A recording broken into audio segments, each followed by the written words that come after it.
I'm very glad to be here and to have the opportunity to think with you tonight about the meaning of the religious experience.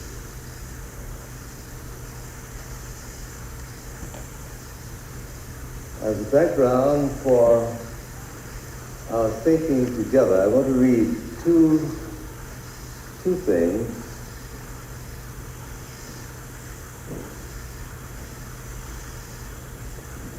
How wonderful it is, beyond all power fully to understand, that our lives are never left to themselves alone. It does not matter where we are, nor what tasks consume our energies. There's always present something more than we ourselves are at any given moment. Always we are visited. Sometimes it is by an idea for which we do not seem to have had any previous preparation. Sometimes by the penetration of an inspiration that shoots us out of the common path onto roads of high adventure.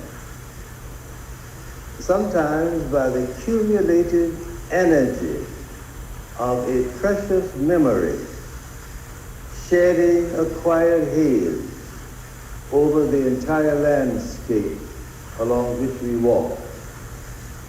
Sometimes we are called to do a hard job before there is time to falter. A quickening of the pulse, a tightening of the mind, and away we go. Always we are visited.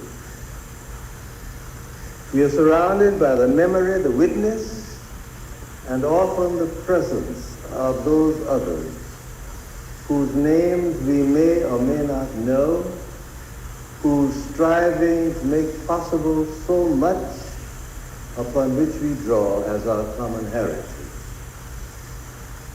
Those who carry the light against the darkness. Those who stand up against tyranny, even when to stand is not only idiotic, but suicidal. Those who forget themselves in the full response to something that calls them beyond the reaches of their dreams and the reaches of their hope. We are surrounded by the testimony of those who, out of the life of the Spirit, speak directly to our spirit and to our needs. Those men and women with whom we identify in our moments of depression and despair, and in our moments of joy and delight. Therefore, our Father, we remember with gratitude to Thee all the springs of joy, renewal, and recreation that are our common heritage and our common lot. We thank Thee for so great a gift, and we offer to Thee our dedication and our response. And then this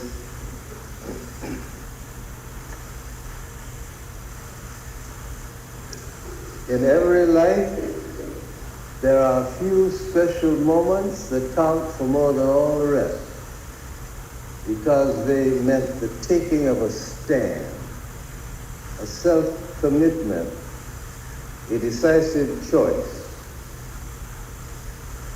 It is the pressing need to find meaning for one's life, to subordinate the whole of life to that meaning. It is this need, this inner aspiration, which is from God. All the ideologies, all the doctrines, and all the formulae drawn up by men will pass. Every ideal, too, grows old in its turn. Only the true and the living God remain. Thus, the knowing encounter with the living God is the greatest possible human event. The circumstances and forms of this encounter may be infinite in their variety. It always comes as such a surprise that the conviction is inescapable that this is the doing of God, the result of his direct initiative.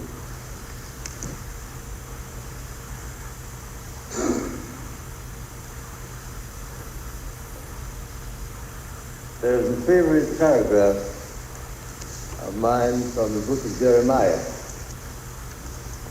and it is this: a curse on him who relies on man, who depends upon mere human aid. For he is like some desert scrub that never thrives, set in a salt, solitary place in the steppes.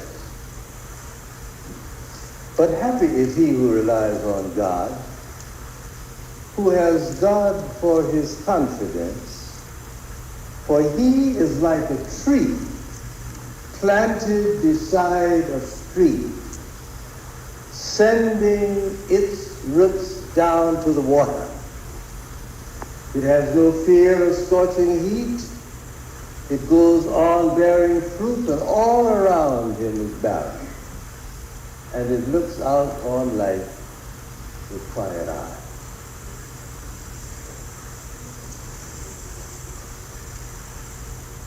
The religious experience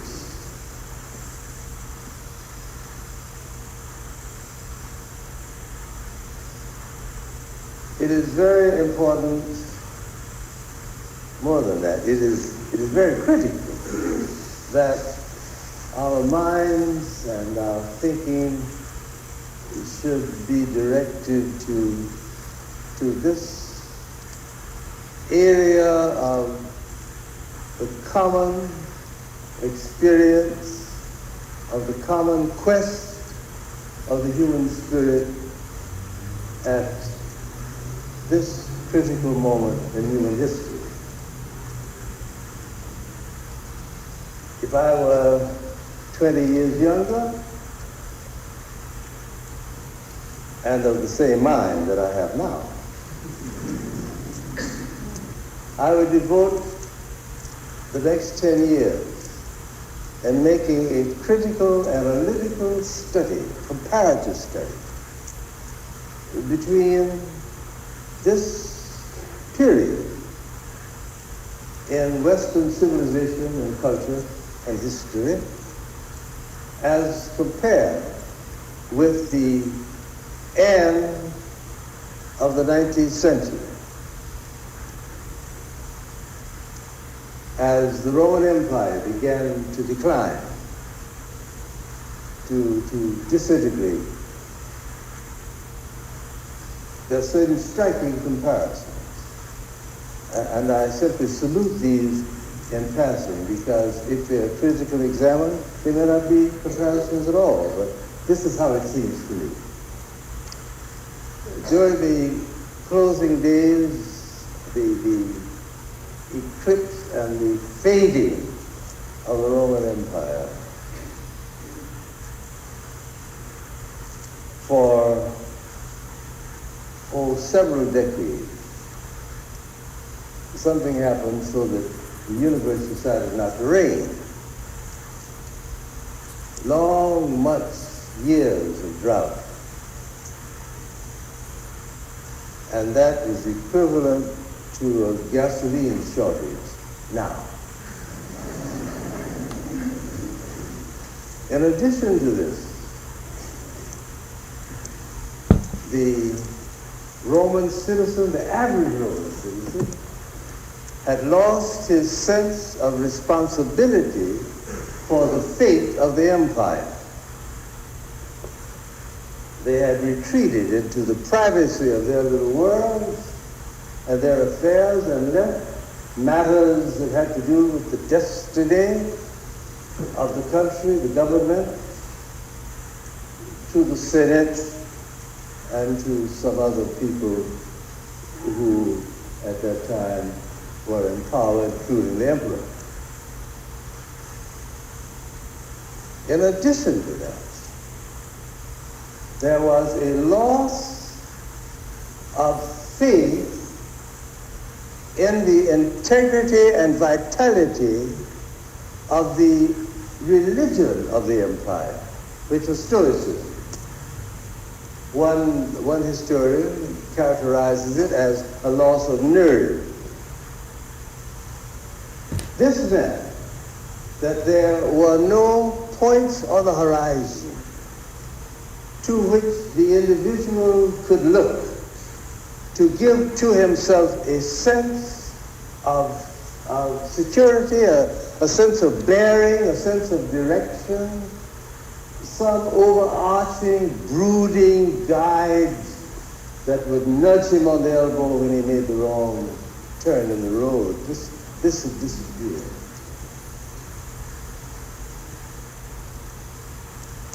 A phenomenal increase in homosexuality between men and boys.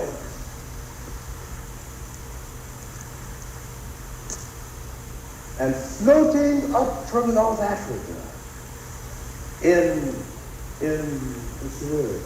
spiritual gasps was a mystery religion, meditation, sacrifices of blood, all of this. Now into that vacuum, or should I say maelstrom, emerged the religion of a Palestinian Jew, Jesus of Nazareth. Now, am I suggesting to you that the stage is set again for the emergence of a religion which seems to take into account all that is needful for the peace and security of the human spirit in the midst of a world that seems to be disintegrating before its very eyes? I don't know. But if I were 20 years younger, I would spend 10 years pursuing this. So those of you who are very young and full of ambition and dreams, try it. I would be gone, but somebody would be here to read it. I begin then with the overall proposition or statement or affirmation about religious experience, that the essence of religious experience is what I'm calling tonight the givenness of God in his creation. The givenness of God. Don't bother about trying to know what on earth I'm talking about now. Just sort of wander along with me. And suddenly, next year, if I break it even, oh, that's what he was talking about. To me, God is the creator of life and the living substance that out of which all particular expressions of life arise. Not merely the creation of the individual life, I don't mean this, but the ground of being out of which all individual manifestations of vitality emerge in the first place.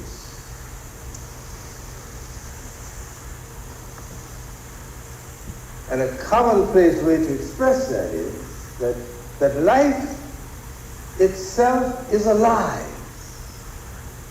Not merely are individual expressions of life alive, but life is alive. The mind can't quite grasp this. You know you are alive, and the person next to you may be alive, and you know your dog, your cat, all these things are alive, but that life itself is alive, that that there is a profound rhythmic pulse beat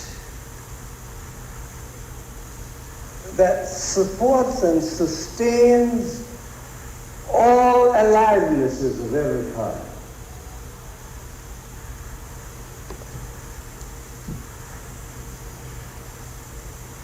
God is not merely the creator of life and the living substance, but in my thought, God bottoms existence so that there is no aspect of man's experience with life in any of its dimensions that is outside of the divine context. Now, my thinking begins with this, so that when I say that the meaning of the religious experience in my thought is, it is an expression, a manifestation of the givenness of God in his creation. Therefore, any expression of life is within calling distance of the very idiom of God as a part of creation. So that the religious experience then becomes, in my thought, the experience in which the individual has a sense of being first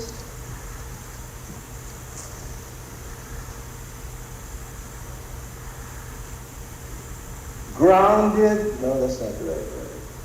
Enveloped, no. Contained with vitality.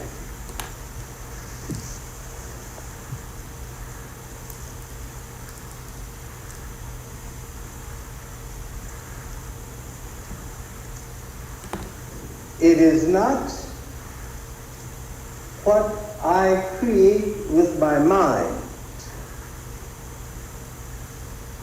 It is what I experience when I am stripped to that which is literal and irreducible in me. It bypasses the mind. It bypasses the emotions. It is when I am completely stripped of all of the things to which I refer when I wish to give meaning to myself. And therefore it is the most private and the most intimate of all experiences. And even when I talk about it, it is as if I'm living my private life in public. So that the religious experience then is the experience in which I become conscious of what I'm calling now the givenness of God in me. It is private, it is personal, it is intimate,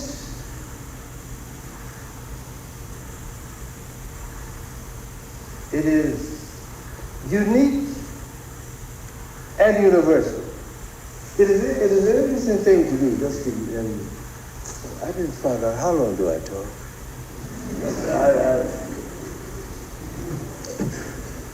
It is an interesting thing to me that the one religion that is most exclusive, most unique, most idiomatic, that's the word, namely Judaism, the religion in which the individual dares to affirm a sense of private contract with the creator of life, a covenanted people, so that their religion and their God, they stand over against all the others. They are what the word felt like and looked like when the word was spoken. And it is that private, unique,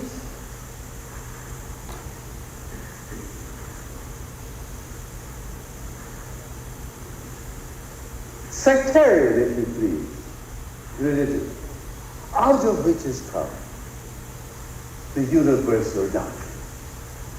This is the paradox. Now, that's an aside to be seen. The religious experience then is when I am aware of the givenness of God in me. Now, what am I talking about? Now, this is what I mean. When I am most me, when I am, well, the word you want to do it.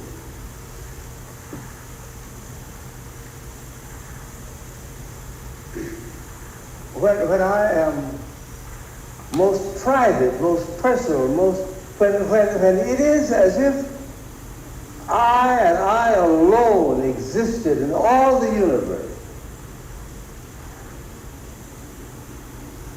When I am most utterly without rationalizations, without defenses, without just me laid bare. And in that kind of stripping, there emerges in me a sense of my uniqueness.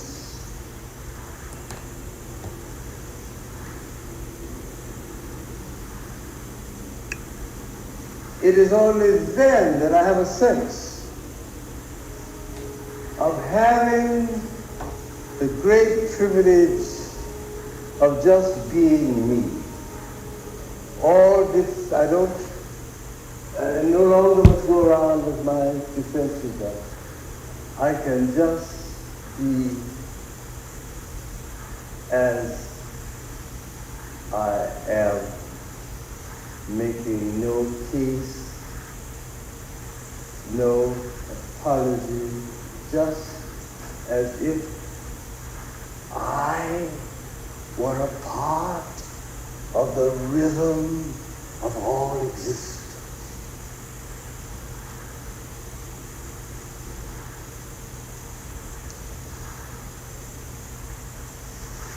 When now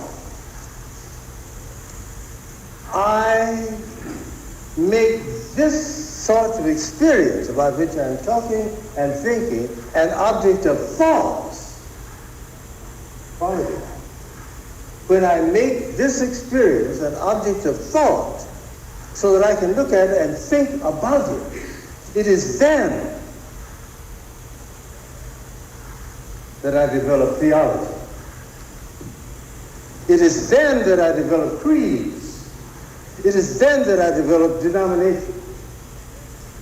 It is then that I develop all of these handles. The effort on the part of the mind now to reduce the fluid movement of religious experience to manageable units of thought and reflection so that I can handle it, I can talk about it, I can say, it means this, it means that. when the experience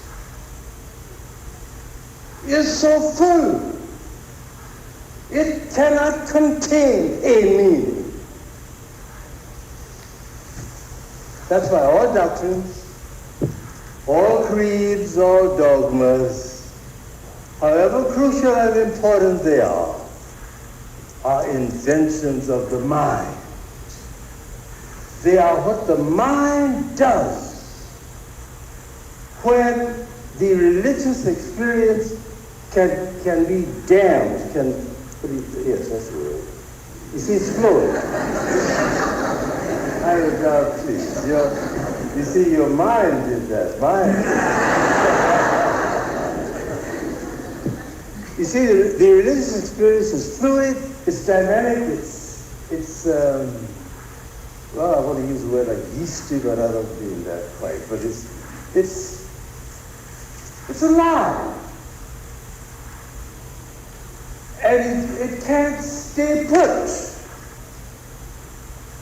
But the mind can't deal with it unless it stays put. So the mind builds a sort of dam or something like that. So that the religious experience can get still and settle down. Then the mind now extracts from that theology, doctrines of God, all of this.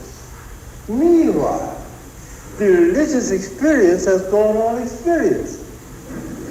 So that every doctrine, every theology, every creed, every dogma, however important, critical, meaningful, significant it may be, is just always a little out of date. Because it states what the religious experience was.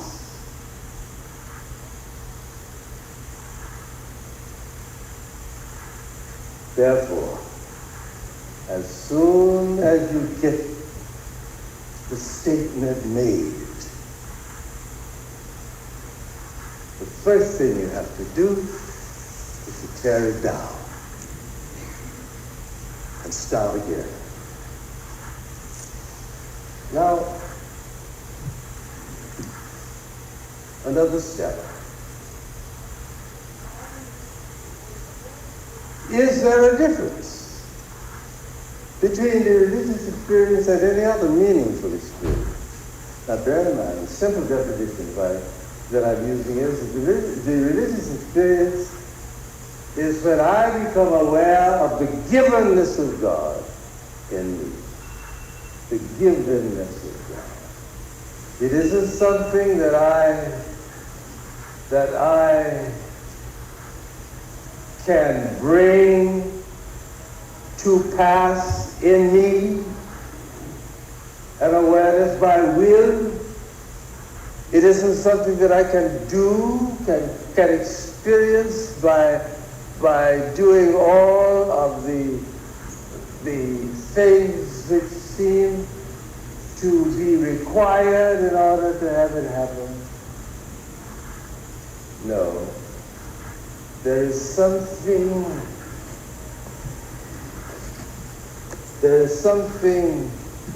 what's the word? There's something enigmatic, no, that is the word. There's something arbitrary about the Spirit of God.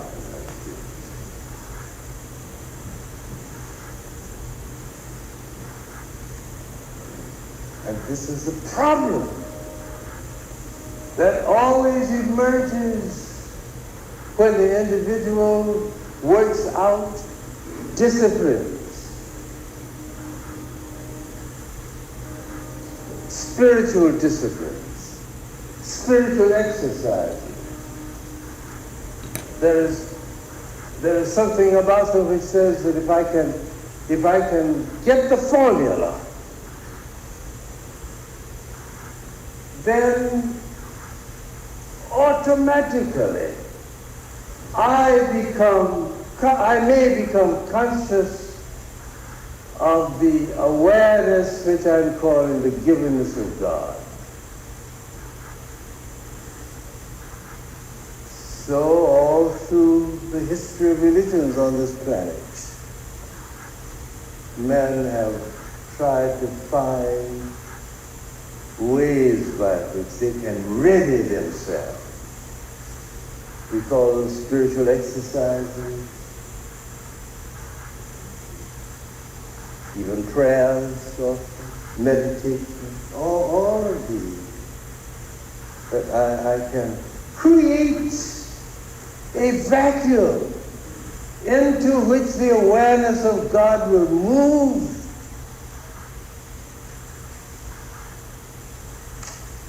And visit me. And let me visit him.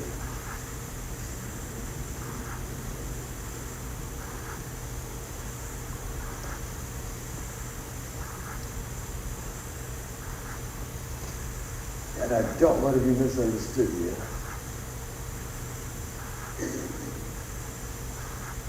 This demand, this activity on the part of the human spirit in this dimension is one of the great expressions of the life of prayer, isn't it? But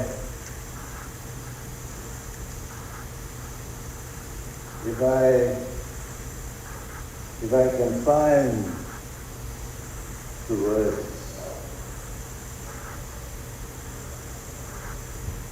if I can get, as Eckhart says, if I can rid myself of all creatureliness, then automatically God fills me up. That's only one side of it. There is a quality, I think, of a profound independence that the Creator of all existence has. And I do not think that it is ever quite possible for me to pull the string, however holy, and make him jump. I have to wait in season and out of season.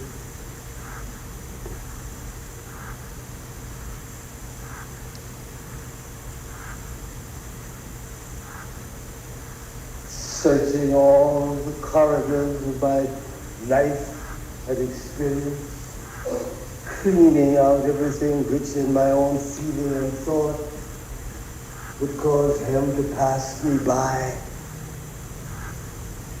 Spread out all the vast agony and desperation of my need and my anguish.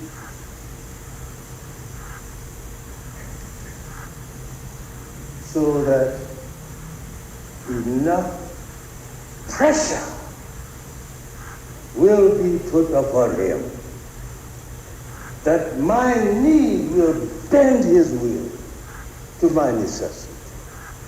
Perfectly due. Perfectly enough.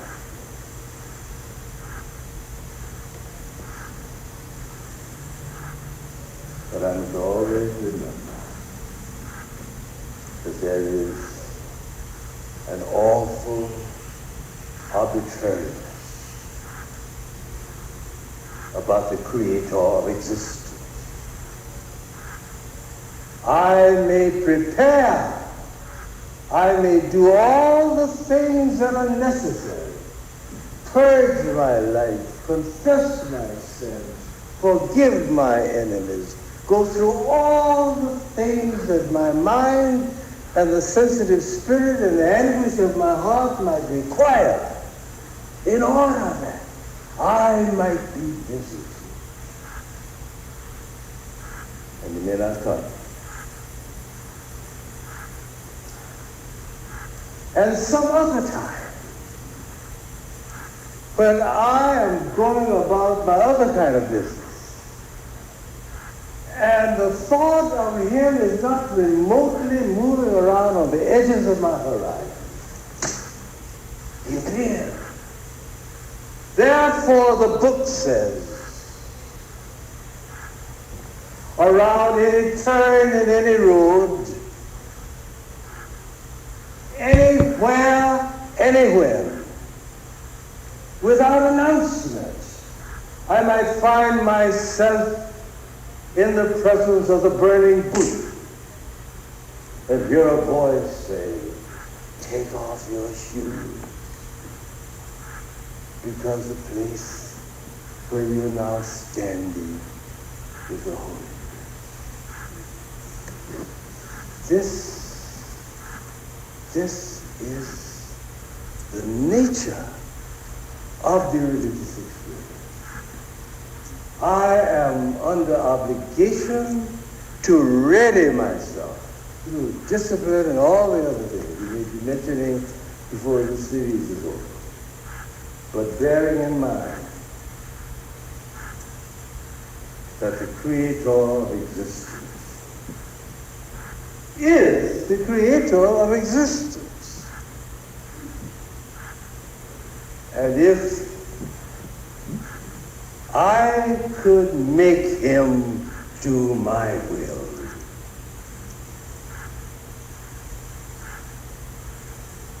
he would not be worthy of my worship.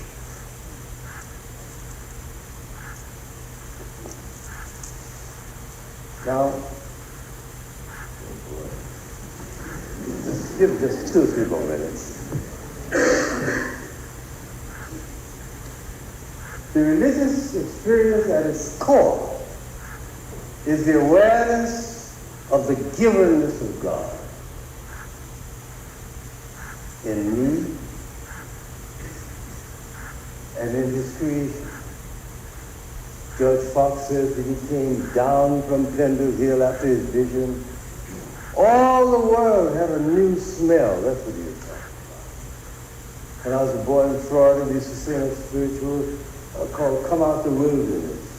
My feet looked new. My hands looked new. The world looked new when I came out the wilderness. But I can't determine it. I can only be ready and wait. And wait. Our responsibility is readiness. It is God's will and purpose, however we may define it, to move in accordance with dimensions of reality that my little mind cannot grasp. My responsibility is to be ready. The master illustrates this, and I will stop now, I think. In the parable that he tells, do you remember? He says that there was a man who had a great estate, and he decided he wanted to take a trip. So he called 3 of his important figures on his estate to a conference. He said, "I'm going away, and I'm going to have some heavy expenses, and I need to recoup my finances when I get back. So I'm going to give you $100. I'm going to give you 50. I'm going to give you 25. Now, let that money work as furiously as possible against the day when I come back for the report." So, he came back. The first man reported. He said, "You gave me $100. Here's $127.50. Good," he said. The second man, you gave me 75. Here's $92.35. Good. Now, the only man who made a speech was the man to whom he gave the $20. He said, you may not know it, but you have a bad reputation. You reap where you haven't sown, you trick people until they haven't invested, I knew that. So I hid the money against the day when you return. And here it is. I wish I had known Jesus. He said, the man who owned the estate had this third man cast off the estate into outer darkness. Why? Because he did not show an increase? No. He didn't work at it. That's all that's required. There's no guarantee about anything except the God in me is always reaching for the God in all of life.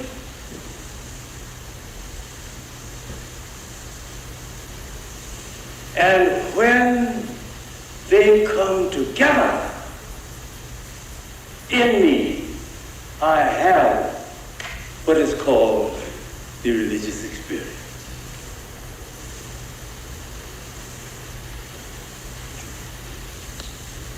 A curse on him who relies on man,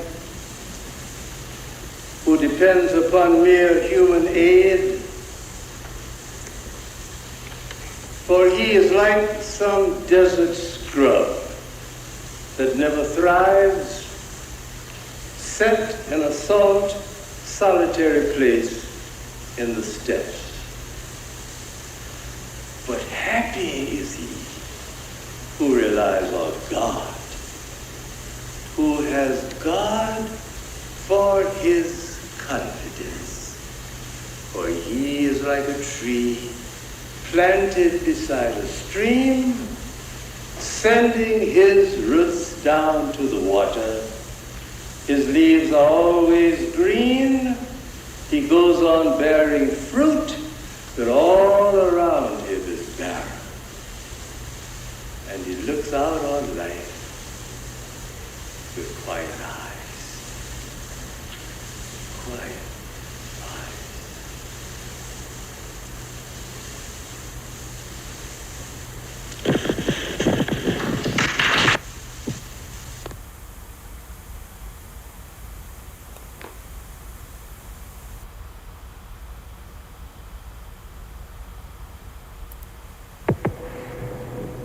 I've just come back from Seattle, where it's 12 degrees below zero. And my nervous system hasn't discovered that it's in San Francisco. We bear our lives to the scrutiny, to the judgment, to the love of God. There is so much that burdens the mind that peoples the thoughts that again and again we are confused even in the great quiet presence of God. We yield to God our confusion, the chaos of our minds and spirits, the tensions to attain the glory of the love of God out of our lives. We yield to God our frailties and our limitations, our quiet physical pains, and the long chain of anxieties they inspire, the fatigue of spirit, because with reference to our private burdens, often we become so very tired. We yield the desires of our minds and our hearts, the private, intimate wishes by which again and again the springs of our activities are fed and kept alive. We yield the desires of which we are ashamed, those desires that buffet our spirits, that torture our minds, and yet seem to cling to us with such tenacity. We yield our joys, the joy in being alive, the joy in renewed friendships, the joy in re-established and reconciled lives, the joy in the day's work and the night's rest, the sheer joy of being loved, of caring and being cared for. We yield our concerns for the world where we are exposed to much that casts down and depresses, and often so little that uplifts and inspires. War and the threat of war, the long loneliness, and the death watch which seems to stalk our culture and fill our civilization with deadly dry rot. We yield our lives, the nerve centers of our consent, lest the mainsprings of all our values collapse and we become like shadows in the night.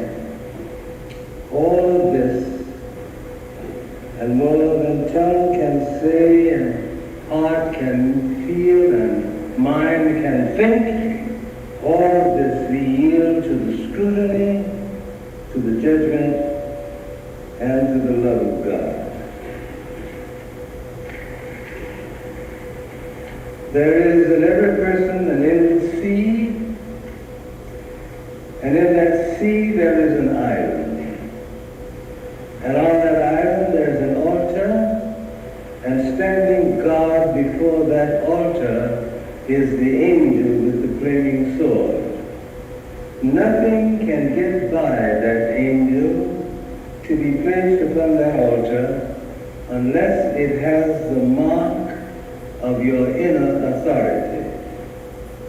Nothing passes the angel with the flaming sword to be placed upon your altar unless it be a part of the fluid area of your consent. This is your crucial link with the eternal.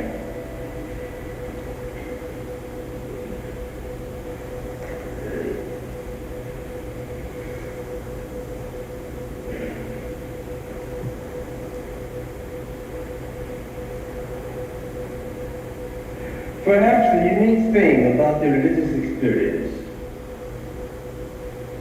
is the fact that it makes a total demand upon the self.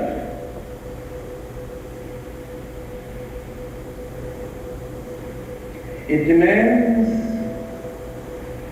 the yielding of the nerve center of consent. And this is very difficult to do because it is so threatening.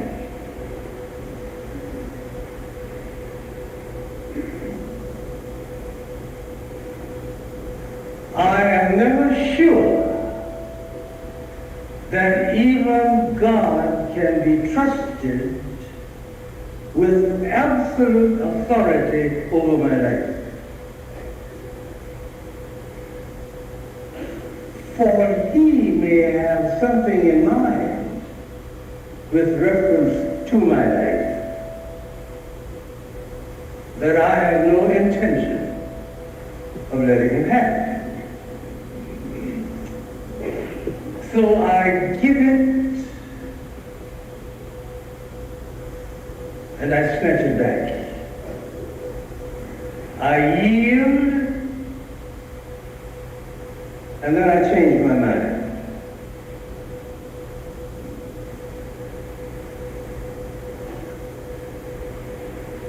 the nerve center of my consent is the heart of the religious experience in terms of what God demands of me.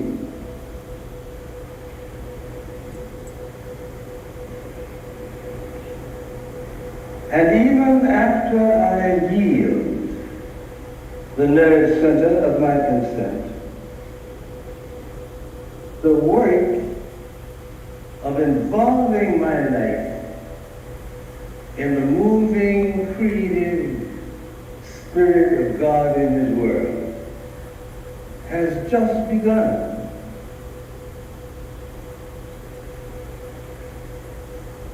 And I ask myself, which one of me am I giving to God? Do you remember the account in the life of the Master in which he talks to a man who was possessed, as they thought at that time? He was chained to the rocks, particularly during the full moon. And then he'd have these great tidal waves of energy and tear himself away from the rocks, and he would go through the hills screaming like an animal in pain.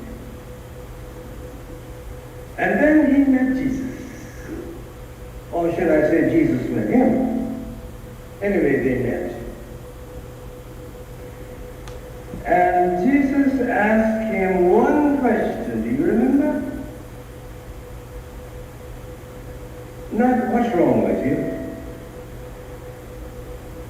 How did you get that way? No. One simple question. What is your name? Who are you? Ah, that's it. I don't know who I am. There are so many of me, and they riot in my streets. If I knew that, I would be free. Which one of me am I willing to surrender? Or is there a me?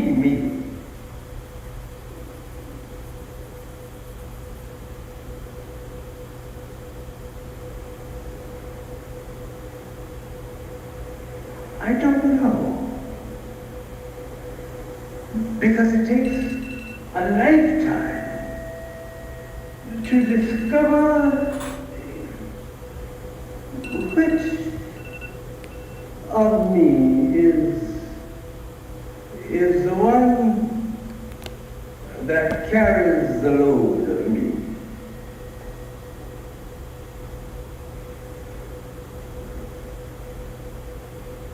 The me that I see when I'm stripped to whatever there is that is liberal and irreducible in myself. The me that functions stripped of all pretension, that sudden moment of transcendent illumination when in the context of my relationships I let down my guard rather than going through life this way, looking under at you. There comes a time when something happens and I let it down. And I then am completely vulnerable. And what I want most of all is to have the experience of utter and absolute vulnerability and utter and absolute security.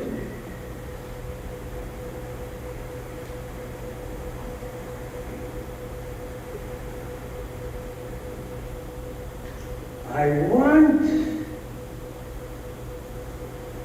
somehow in the cycling series of all my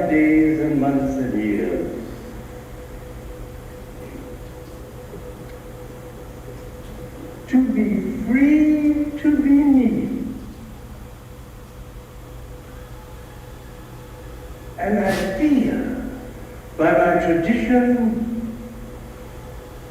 by my insights that move in and out on my horizon like some fleeting ghost, I feel that I can trust God with this.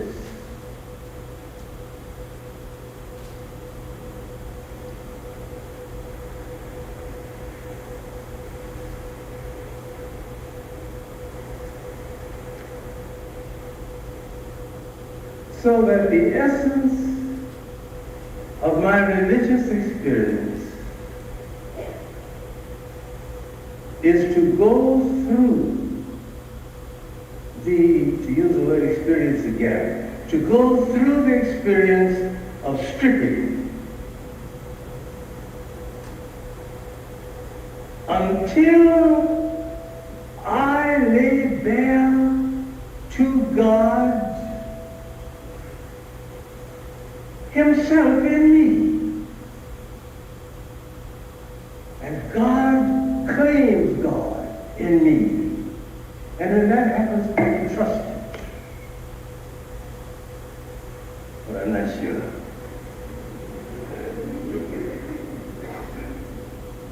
For it may be He has been waiting for a long time to find someone with my particular abilities, my particular sensitivities, my particular whatever it is.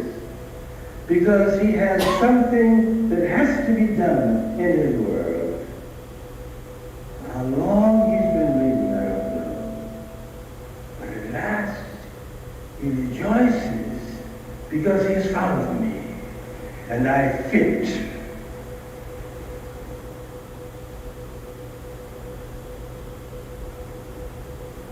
In a book, to relax a minute, in a book written by a lady, what's her name? Jane Staple, who wrote Leaves from a Secret Journey. She talks about how many years she wrestled with her spirit, trying to bring herself to the point that she would make a complete surrender of her life to God. And at last, one glorious day, she did it. The camel walked through the needle line.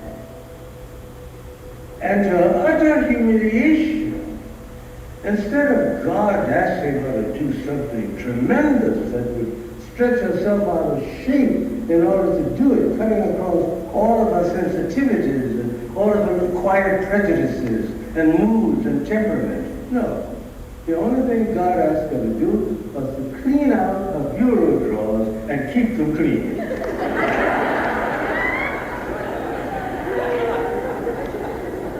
But in doing it, she discovered that in order to do that, a complete revolution had to take place in her entire life. And she became a new person. You just don't know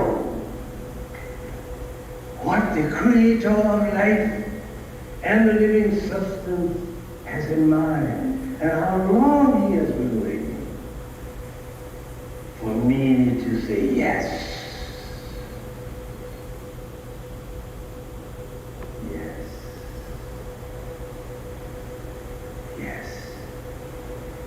Now this is difficult, again,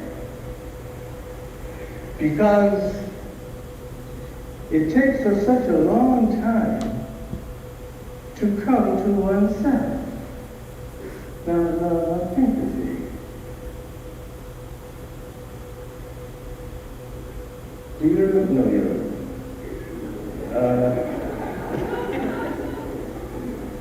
But you have seen a little baby crawling along the floor, and then, for some reason that no one can understand, suddenly the baby stops crawling and staggers up on his 2 feet, suspended between the ceiling and the floor. And when he becomes aware of what has happened, the floor rises up to meet him. But all of his organism says, I did it. I asserted myself over against the entire environment. I did it. And I fight for the right to lay claim to my private territory. It's a long struggle, finally to achieve a sense of self, a sense of persona. Now, in the religious experience, what is required? That I give it up.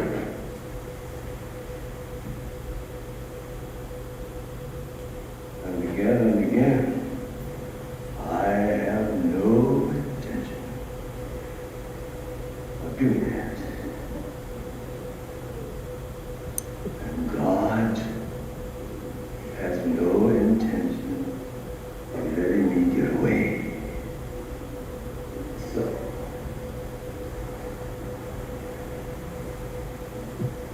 I begin now. Once I decide, and it's more than you see when I say decide, that seems to suggest that I'm talking about merely an act of will. The words aren't any good.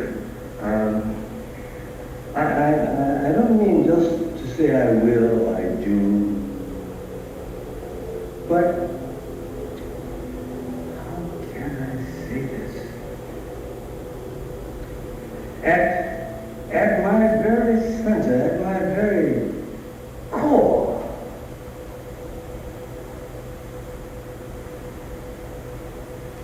to give up to God dominion over my life.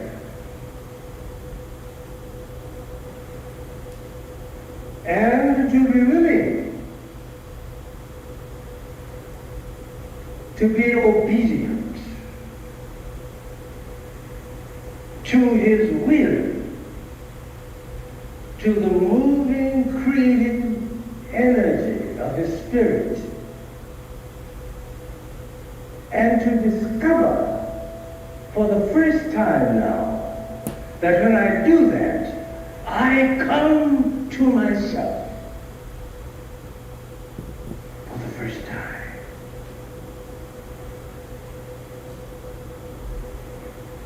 And it's strong medicine.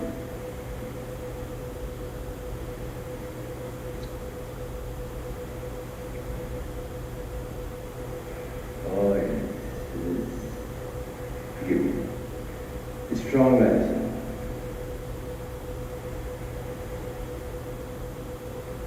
And it's so wonderful to be in the midst of your fellows who are wandering sort of aimlessly, don't know where they're going, what they're doing, can't get anything straightened out about the direction of their lives, don't know how to put the resources of their lives at the disposal of a central concern and overwhelming conviction. And in the midst of them, I feel so not only secure, but so superior.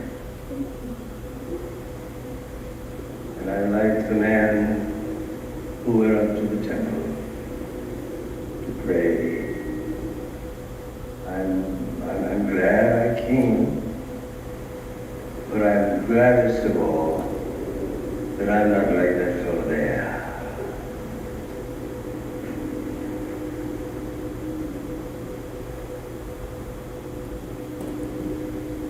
I can so easily make an idol out of my surrender, so that in the pursuit of my response, authentic response, to the movement of the Spirit and the will of God in me, I become so sure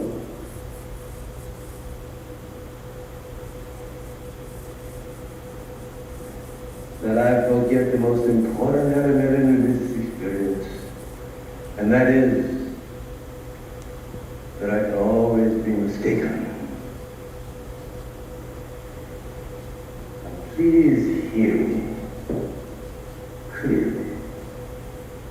There is no guarantee against self-deception.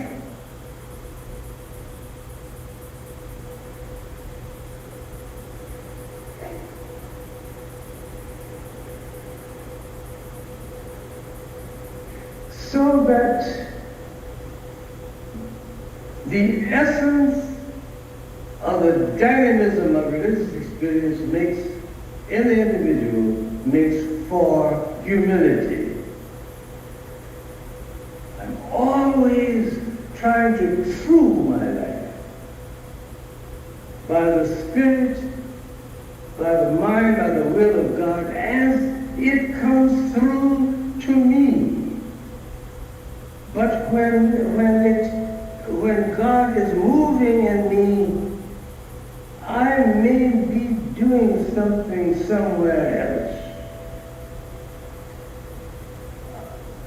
I can always be mistaken, and therefore I should not ever permit the integrity of my religious experience to make me arrogant, prideful, tyrannical. Now, one or two more little steps. There are so many complexities in the individual life. Your life, my life, each life is so complicated, so involved. There's so many strands that go way back.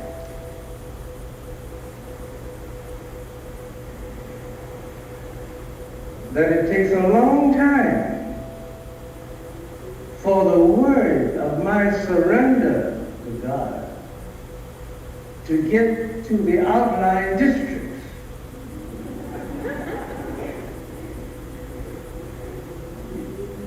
You know the doggerel, I can't quote it, but I can give you the essence of it, of the dachshund, you know, the sausage dog. He's barking furiously at a man, his hackles up, or whatever these things are, and his eyes are dancing.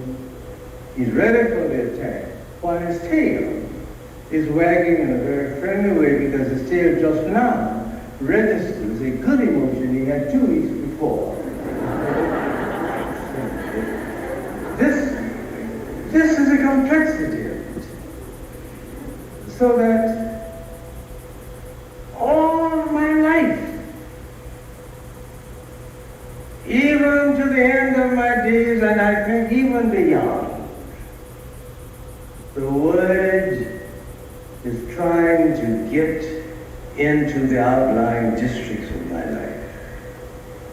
So that I do not ever say that I have surrendered my will or my heart or my mind to God. I always say, I am surrendering. For around the next turn in the road, I might have an encounter with a human being who, because of the way his hair is cut, or because of some quality in his voice, or because of a manner he has, I am reminded of something that I thought long ago I had conquered. Every time I meet a new person, there may be revealed to me some area of my life that has not been surrendered. And I start over and over and over again. And it may be the time will come when with all of me, I can say yes, I don't know.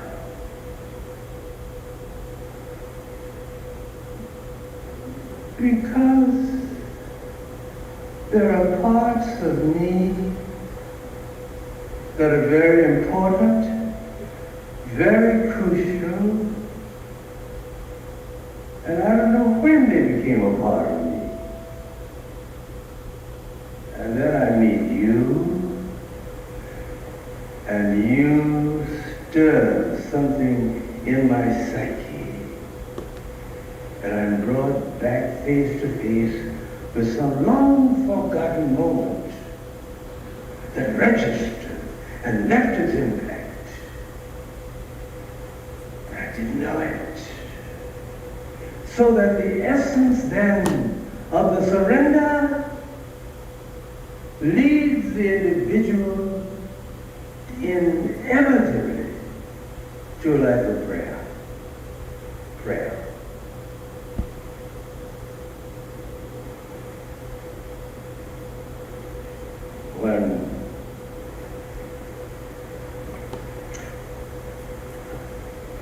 When I joined the church as a little boy, 12,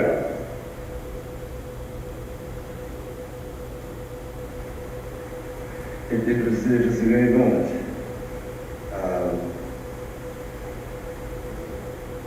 Because I went, in our little community, I went before what we call the deacons board.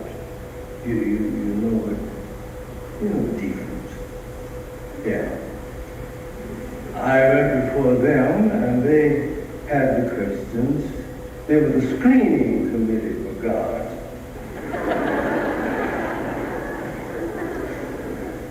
And they asked me, what did I want? And I said, I want to be Christian. And the chairman said, you want to be Christian. You come to us after you have become a Christian. You go back and come again. Well, I went home. I did go back. And I told my grandmother what they had said. And she said, come with me. So she took me by the hand and we walked back to the church before the deacons adjourned. And she told them a few things. And they took me into the church. And it was a Baptist church. I was baptized in the Halifax River in Daytona. And of course, that was the source of a part of the support that I gave to my family, because I would take orders for fish in the morning, go down to the river and catch the fish, and deliver them in the afternoon. And the fish and I had an agreement. The Monday after my baptism, I was in my boat about noon. The weather changed, the tide turned, and when the tide turned, the angelfish did their most choice and discriminating biting up at the drawbridge. So I decided I would take my boat up there. I was pulling against the tide, and the oars slipped, and my head fell and hit the bridge behind me, and out of my mouth came a spiraling series of exquisite profanities. And then I remembered, just yesterday, in that very water, I had promised my God that I would be true to the Spirit in me. And this is the story of the struggle.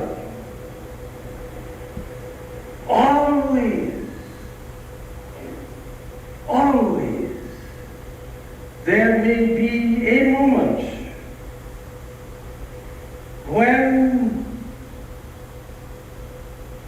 I am so absorbed in the matter at hand, when I am utterly unmindful of commitments, all I see is the fulfillment of the urgency of the moment. And if I have a sensitive heart and an open spirit, and if I have developed the discipline of laying bare my life with all of its limitations to God, it just may be at such a time I will feel him nudge me on the elbow. And I try again.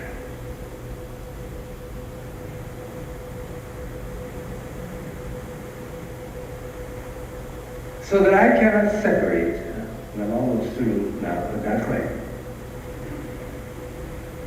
I cannot separate the discipline of the religious experience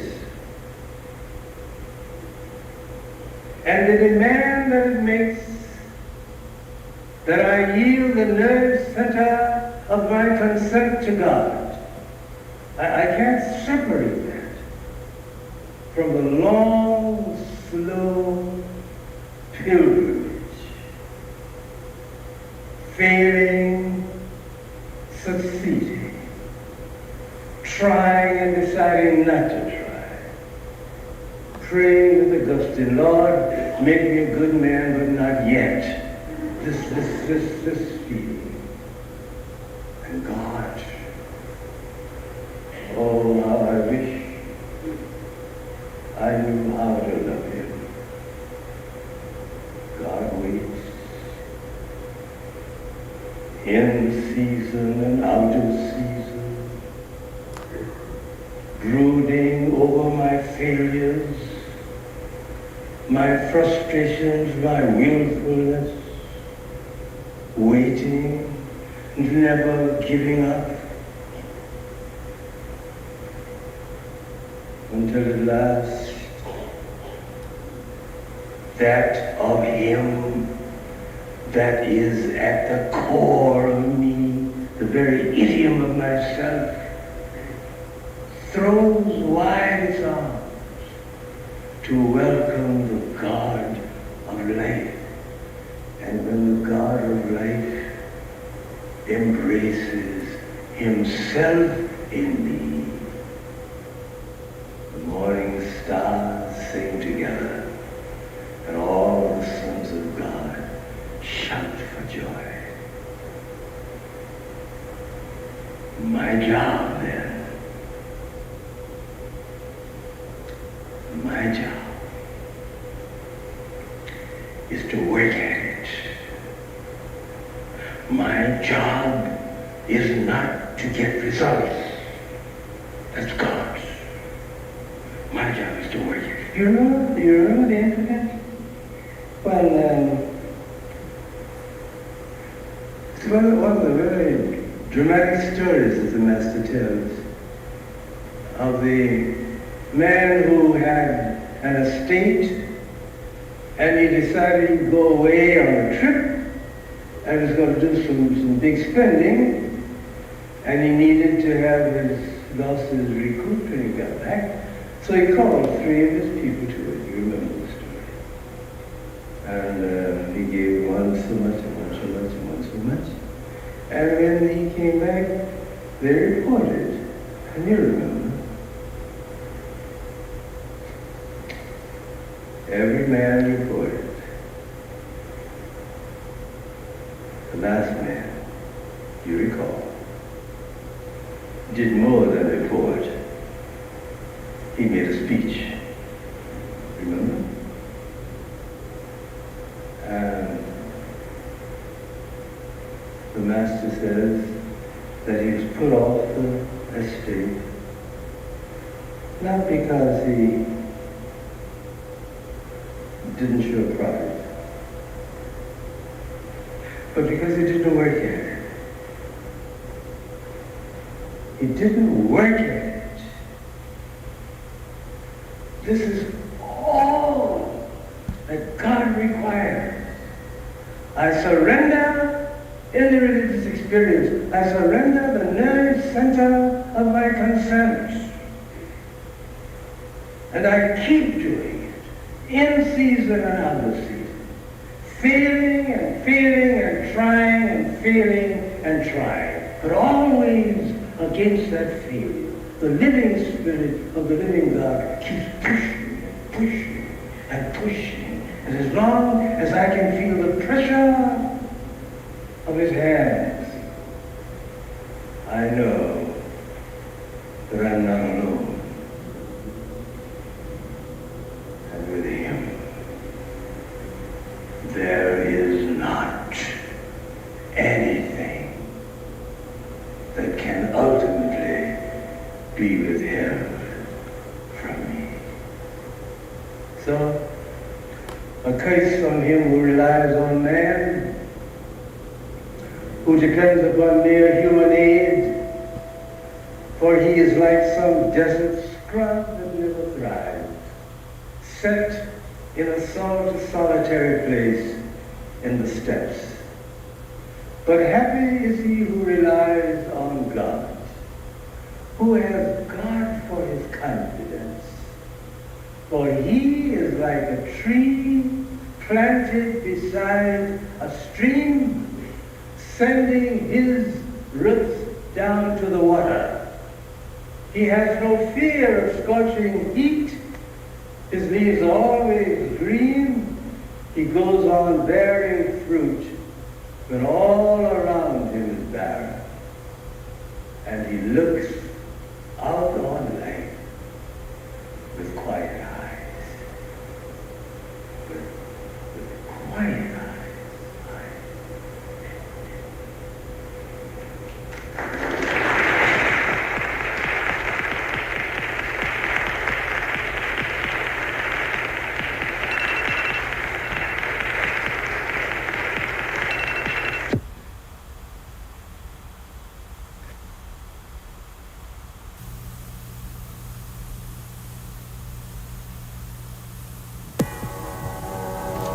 The following We Believe program by Dr. Howard Thurman is a repeat of a telecast made on March 15, 1963.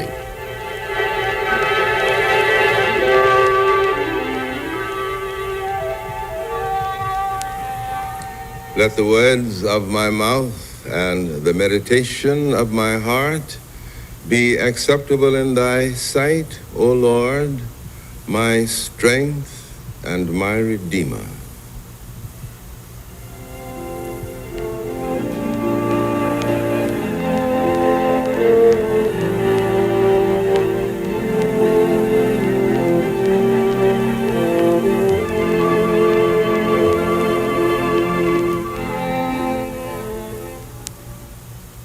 I'm reading from The Inward Journey. Joy is of many kinds. Sometimes joy comes silently, opening all closed doors and making itself at home in the desolate heart. It has no forerunner save itself. It brings its own welcome and its own salutation. Sometimes joy is compounded of many elements, a touch of sadness, a whimper of pain, a harsh word tenderly held until all its arrogance dies, the casting of the eye into the face that understands, the clasp of a hand that holds, then releases, a murmur of tenderness where no word is spoken, the distilled moment of remembrance of a day or a night, an hour, lived beyond the sweep of the daily round. Joy is often compounded of many things. There is earned joy, an impossible job tackled and conquered, leaving no energy for assessing the price or measuring the cost only an all-inclusive sense of well-being in the mind, and slowly creeping through all the crevices of the spirit. Or it may be some dread has reared its head, gathering into itself all hope that is unassigned, until it becomes the master of the house. Then relief comes through fresh knowledge and new insight, clearer vision. What was dread now proves groundless, and the heart takes to wings like an eagle in its flight. There is the joy that is given. There are those who have in themselves the gift of joy.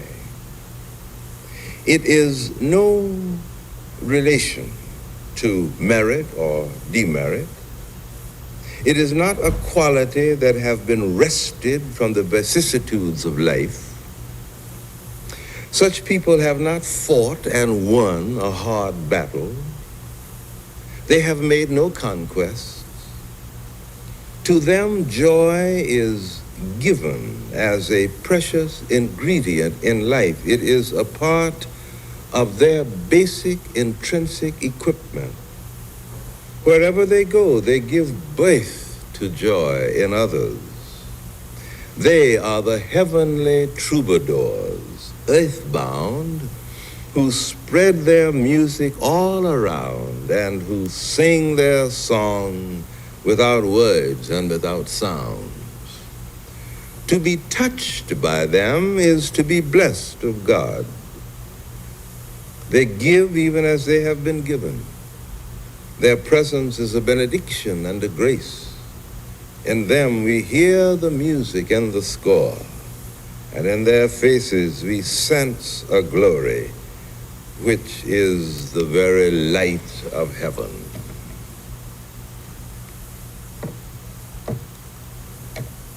One of the most inspiring and significant teachers in my life was a Quaker mystic and philosopher, Rufus Jones.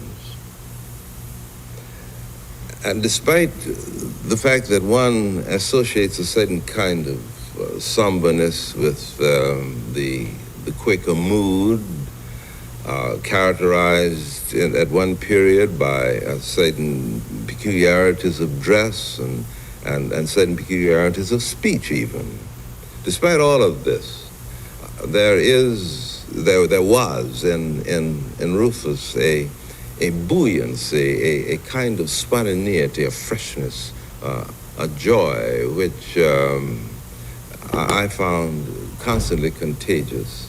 I remember hearing him talk one day from a verse in Exodus that I did not even know it existed. I had read Exodus several times in the past, but this particular verse had escaped me. And these are the words. They saw God, and then they ate and drank. And as Rufus quoted these words, he gave this tremendous smile and a contagion of light in his face and his eyes, and he talked about the meaning of this, that Moses again and again had gone up on the mountain behind the clouds, and there he had fellowship with God, communion with God, and it was there that he received the insight that he carried later on to the people. But on one occasion, he carried with him the elders, just those people who were a part of the garden variety ebb and flow of the life of the Israelites. He carried these people plucked from the masses of the rest with him on the mountain. And after they had seen God as Exodus puts it. Then, instead of having somber faces and coming down from the mountain and saying, don't touch me, don't associate with me, let me get away so that I can recover from the ravages of absolute beauty or absolute wholeness or absolute integrity. Instead of doing this, they ate and they drank. They picked up the common tasks, the ordinary things that they were doing.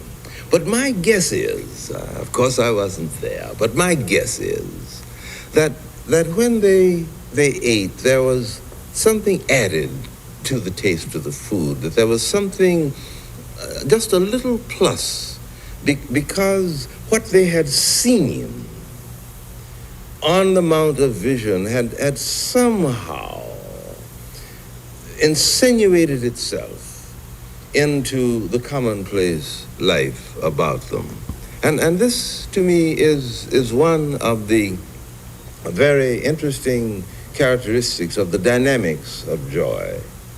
It does not mean that a person has not had a heart that is broken. It does not mean that a person has not suffered, a person may not be suffering, but it does mean that he has been able to discover that joy and sorrow, or joy and pain, are two sides of a single coin.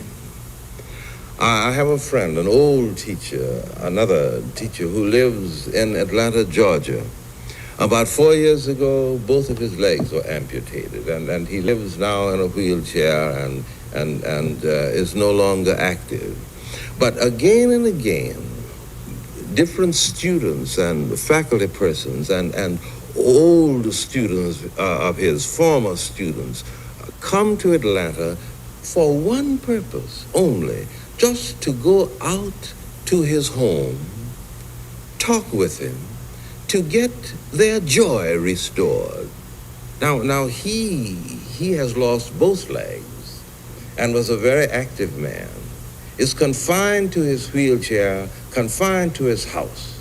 But he has taken this disaster, he has taken this dimension of hazard, and he has torn it open to reveal that at the heart of it, there is a creative power that enables him to not only to endure what he has gone through, but to find how to use this thing as an updraft, so that because of it, he soars in regions that were not open to him before, and from those lofty heights, he can look down on the plains, and not only that, but from those lofty heights, he can come down on the plain and be a part of the common life.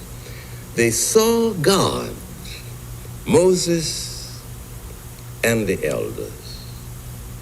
And after the vision, they did not go into a retreat. They did not find some solitary place in the wilderness. But after the vision, they picked up the ordinary tasks of ordinary life. They that wait upon the Lord shall renew their strength. They shall mount upon wings as eagles. They shall run and not be weary. They shall walk, and not faint. The common life illumined by the touch of the vision.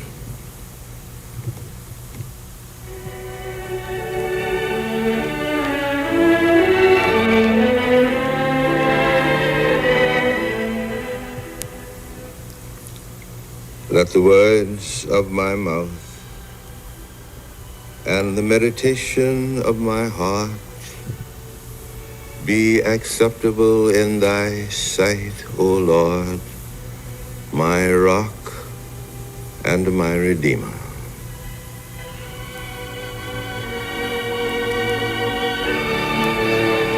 The preceding We Believe program by Dr. Howard Thurman was a repeat of a telecast made on March 15th, 1963.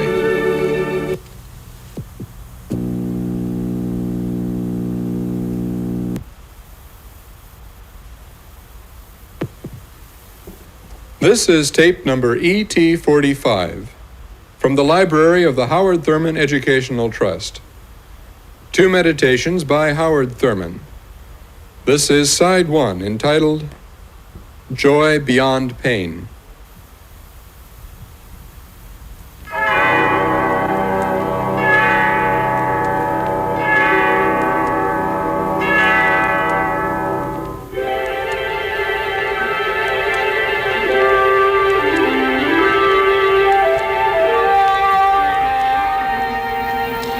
Let the words of my mouth and the meditation of my heart be acceptable in thy sight, O Lord, my strength and my redeemer.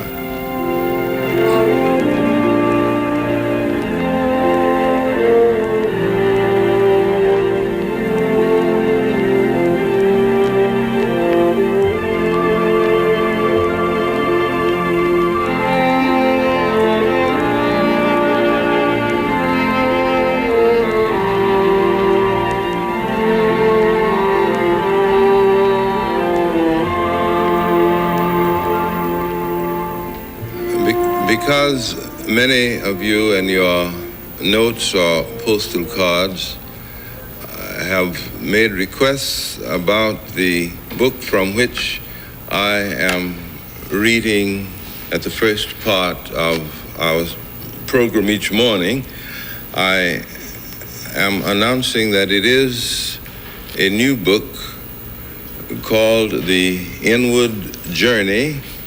It is a book of meditations that was published last month by Harper and Brothers, meditations that were written for and used by many of the persons who attend Marsh Chapel.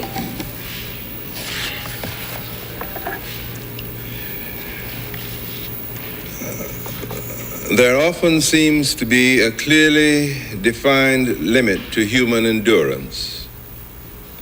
Everyone has had the experience of exhaustion. If you cannot get to bed, you're sure that you will go to sleep standing, for instance, and then something happens. It may be that a friend comes by to see you, a friend whose path has not crossed yours in several years.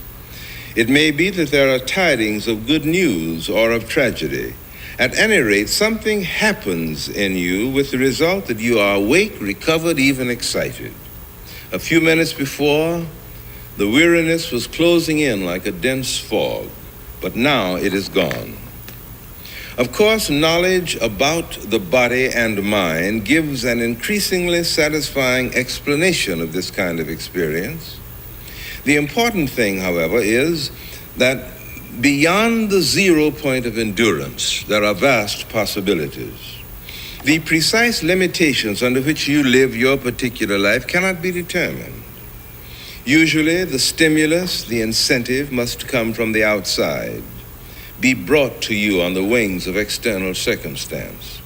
This means that the power available to you in great demand is not yours to command. I wonder about this. The simple fact of revitalizing human endurance opens a great vista for living. It cannot be that what is possible to the body and nervous system by way of tapping the individual resource on demand is denied the spirit. The spirit in man is not easily vanquished. It is fragile and tough. You may fail again and again, and yet something will not let you give up. Something keeps you from accepting no as a final answer. It is this quality that makes for survival of values when the circumstances of one's life are most against decency, goodness, and right. Men tend to hold on when there seems to be no point in holding on because they find that they must hold on. It is often at such a point that the spirit in man and the Spirit of God blend into one creative illumination. This is the great miracle. The body and the nervous system know this. I'm sure that each one of us has had the experience of coming to what we commonly refer to as the end of our rope. Our physical endurance reaches its highest point, or depending upon your point of view, its lowest point.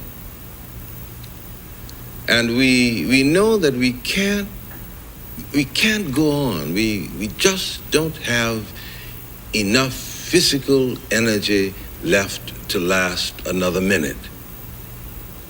And then we have all experienced how something often happens to us. We get what is called a second wind. We are able to tap resources that under ordinary experiences of living are not apparently available to us. But when a certain kind of overwhelming demand is made of our bodies, the body seems to know where the secret energy is, and it unlocks the door and the energy flows. Now, there are certain physiological explanations for it, but they are really not explanations. They are descriptions of what happens. But precisely what is the thing that makes this possible? We do not quite know. The only thing that we do know is that under certain circumstances we are able to go beyond what we thought we were able to do or to experience. Now, this is true with our bodies. It is true again and again with the renewal of our minds. Now, if it is true with our bodies and true with our minds, then it must of necessity be also true with our spirits. When we are up against a situation that exhausts us, that wearies us out because of its demands upon us, we discover again and again that there are boundless resources of the Spirit that are available to us. And men of religion say that this resource is in God, and we are able to lay hold on this additional energy that makes it possible for us to do what under other circumstances is impossible to do. A poet of the desert, Badger Clark, has written a poem about this, and I'd like to read it to you. It is called The Job. But God, it won't come right. It won't come right. I've worked it over till my brain is numb. The first flash came so bright, and then more ideas after it. Flash, flash, I thought it some new constellation man would wonder at. Perhaps it's just a firework flash. Then darker darkness and scorched pasteboard and sour smoke. But God, the thought was great. The scheme, the dream, why till the last charm broke, the thing just built itself, while I, elate, laughed and admired it. Then it stuck half done, the lesser half worse luck. You see, it's dead as yet, a frame, a body, and the heart, the soul, the fiery vital part. To give it life is what I cannot get. I've tried, you know it, God. Tried to snatch live fire and poured cold ashes. Every spark has died, it won't come right. I dropped the thing entire, only I can't. I love my job. You who ride the thunder, do you know what it is to dream and drudge and throb? I wonder. Did it come at you with a rush? your dream, your plan? If so, I know how you began, yes, with rapt face and sparkling eyes, swinging the hot globe out between the skies, marking the new seas with their white beach lines, sketching in sun and moon, lightning and the rains, sowing the hills with pines, wreathing a rim of purple round the plains. I know you laughed, God, as you caught and wrought the first swift, rapturous outlines of your thought. And then, man, I see it now. Oh God, forgive my pettish row. I see your job while ages crawl. Your lips take laboring lines, your eyes a sadder light. For man, the fire and flower and center of it all, man won't come right. Why don't you give up? After your patient centuries, fresh starts, recastings, tired Gethsemanes, and tense Golgothas, man, your central theme is just a jangling echo of your dream. Grand as the rest may be, he ruins it. Why don't you quit, God? Crumple it all and dream again.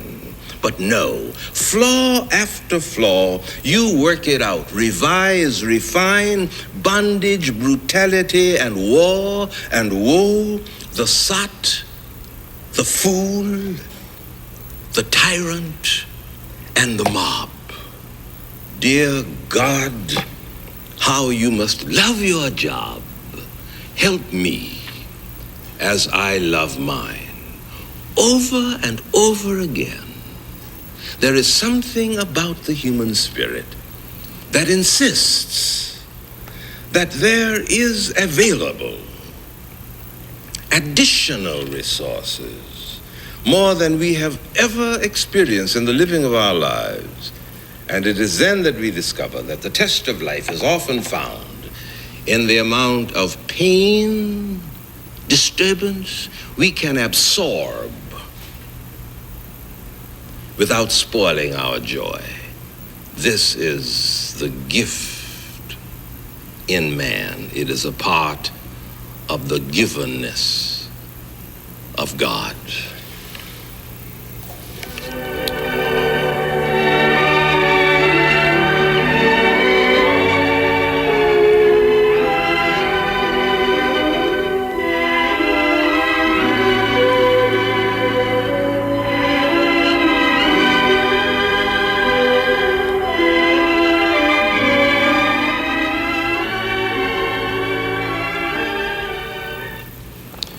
Let the words of my mouth and the meditation of my heart be acceptable in thy sight, O Lord, my rock and my redeemer.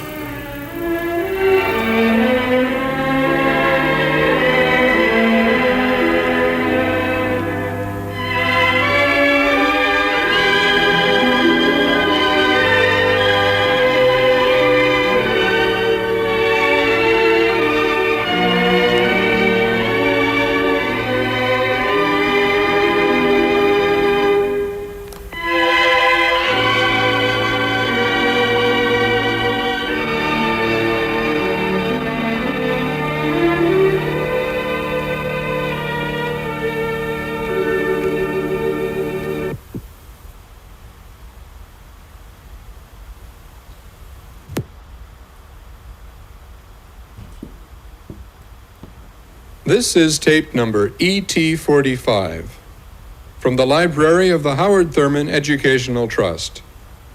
This is side 2, entitled Protection from Our Weaknesses.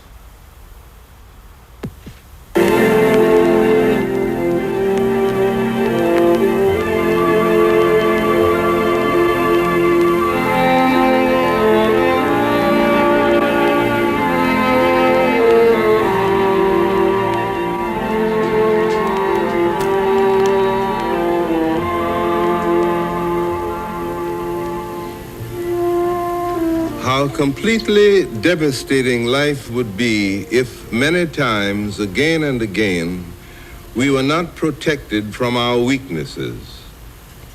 Often we take refuge in our weakness by using it to shield ourselves from the harsh judgment and the exacting demand. It may be an unmanageable temper that provides a convenience for saying to another what the courage is lacking to say in times of calm. The harsh and biting word cuts through bone and sinew to pierce the quick place where the pain is felt without relief. It may be the unrestrained appetite that manifests itself in special indulgences with which we become identified in other minds.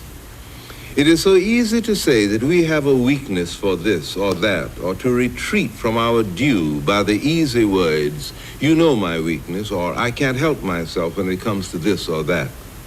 It may be a diabolical skill in using our power to exploit another's weakness at a moment deliberately chosen when all defenses are down and there is no will to challenge or strength to defend. This is to turn a person against himself. It is to force defilement at one's own hands and to leave a sticky residue of shame that all the tears can never quite wash away. But there are weaknesses of which we know not, and our best protection is in this simple fact alone. There are temptations to which we have never been exposed, before which we would stand helpless and afraid. There are burdens that we have never been required to shoulder, and thus certain inadequacies of which we are dimly aware may remain safely within the shadows of the mind. There are decisions by which we have never been tried, and we are not quite sure how our own vote would have been cast. We shudder when we feel our way into such a time. Reassuring is it to know that we are often protected from our weaknesses, known and unknown. Sometimes it is the fresh recollection of the damage wrought when our temper had full sway that holds back the harsh and bitter word until we can tame the wildness out of it. Sometimes it is the chance remark that gives the clue to the image of ourselves which we have made by our preoccupation with our own indulgence, that alerts the self to bring a halt, to take position against the things within that would destroy. Sometimes looking back over the shoulder at the journey which is now behind us, we know that the miracle of our lives is that we have been spared from what might have been if, with all our hearts, we say, thank God that it is so. There is a general statement about the meaning of life, which suggests that the law of antecedent and consequence, of reaping and sowing, is fundamental to man's experience. This law is designated often as the moral law. It is the law of reward and punishment. It is the law that tends to balance the equation of man's experience. We call it reaping and sowing.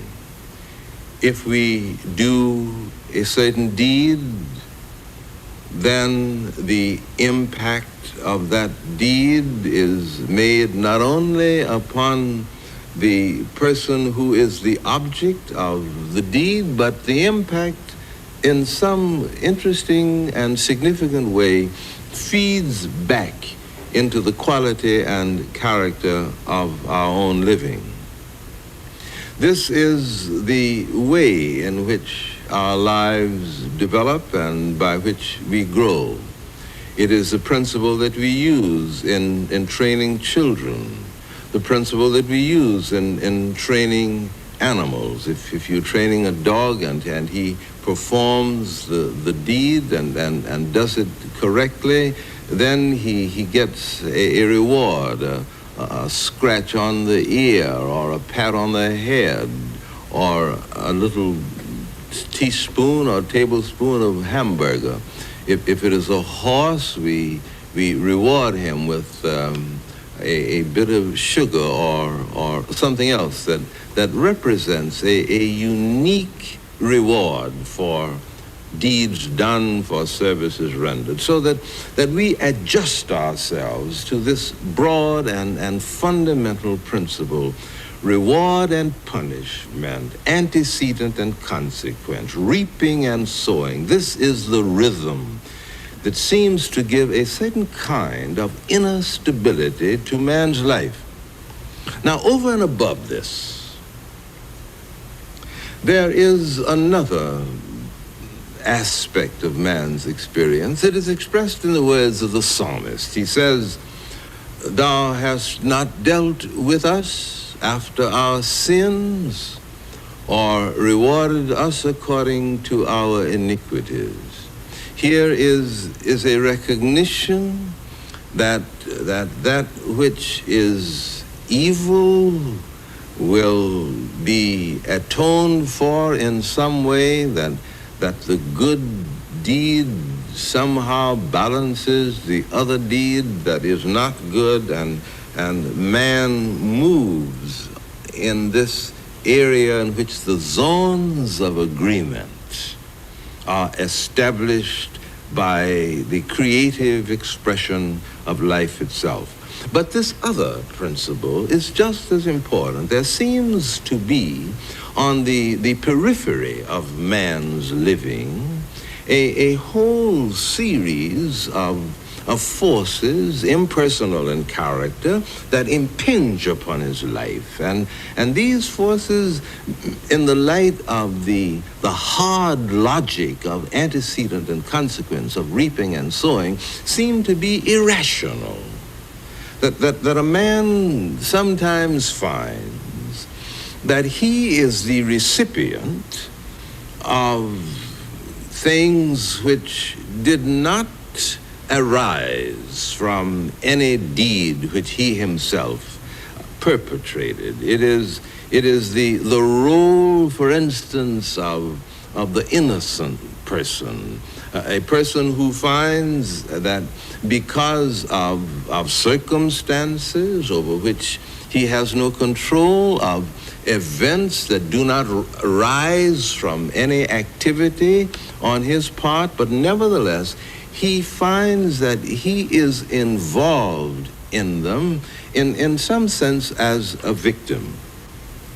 One day, one of the disciples of Jesus said to him, relative to a child that was blind, and the disciple said, "Master, who sinned, this child or his parents, that he was born blind?" And the master said, "Neither."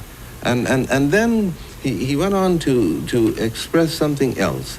He referred to a certain tower, the tower at Siloam, the tower that fell, and many people were killed when the tower fell.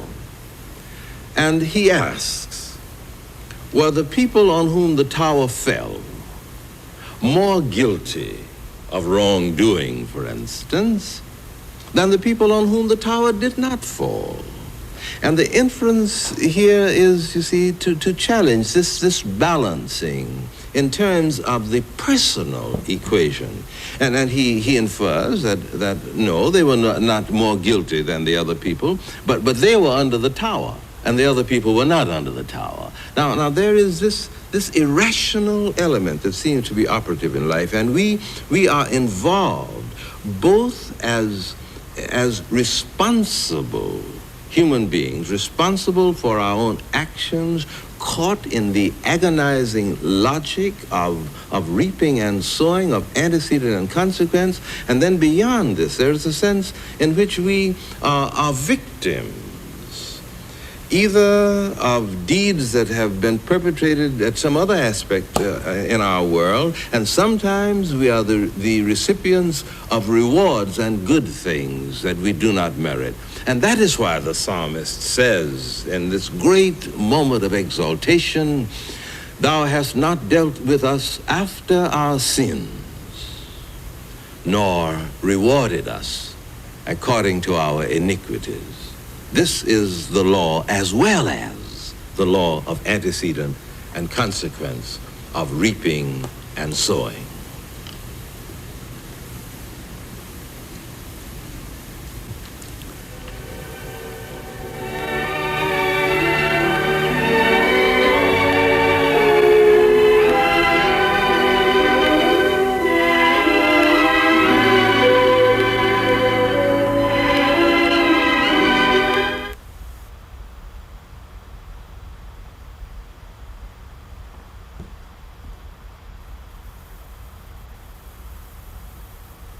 This is tape number ET49 from the library of the Howard Thurman Educational Trust.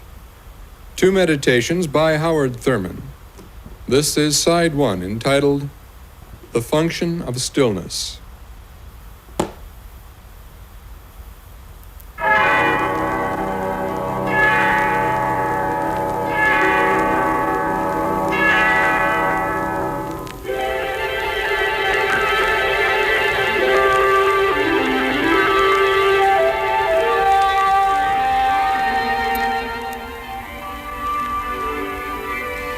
Let the words of my mouth and the meditation of my heart be acceptable in thy sight, O Lord, my strength and my Redeemer.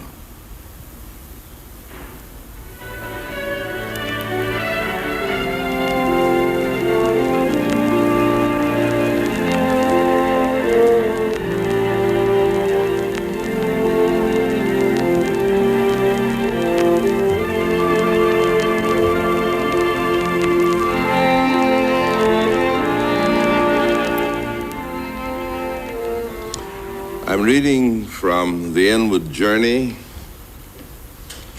The need for periodic rest is not confined to mechanisms of various kinds.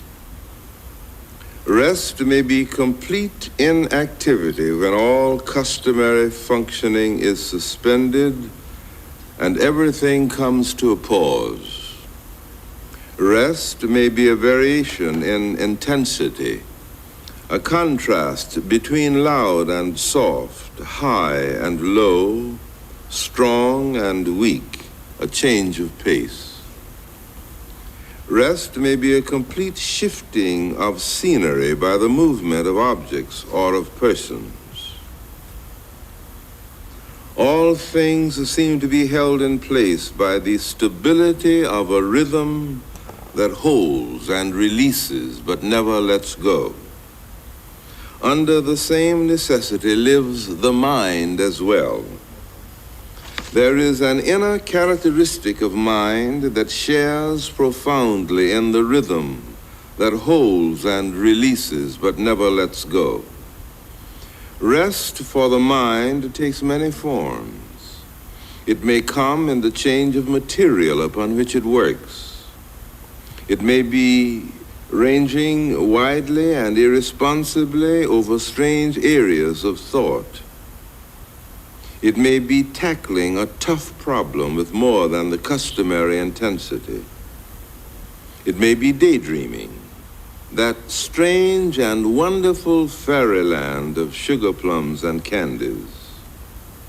It may be the experience of being swept to a perilous height by a sudden gale that gushes in from some distant shore, or of being caught in the churning spiral of a water spout that moves up from some hidden depth. It may be all, any, or none of these, but something else again. Rest for the mind may be a part of its activity. Thus, working and resting are a single thing.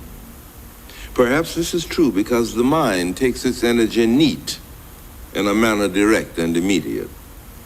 Under the same necessity lives the spirit as well.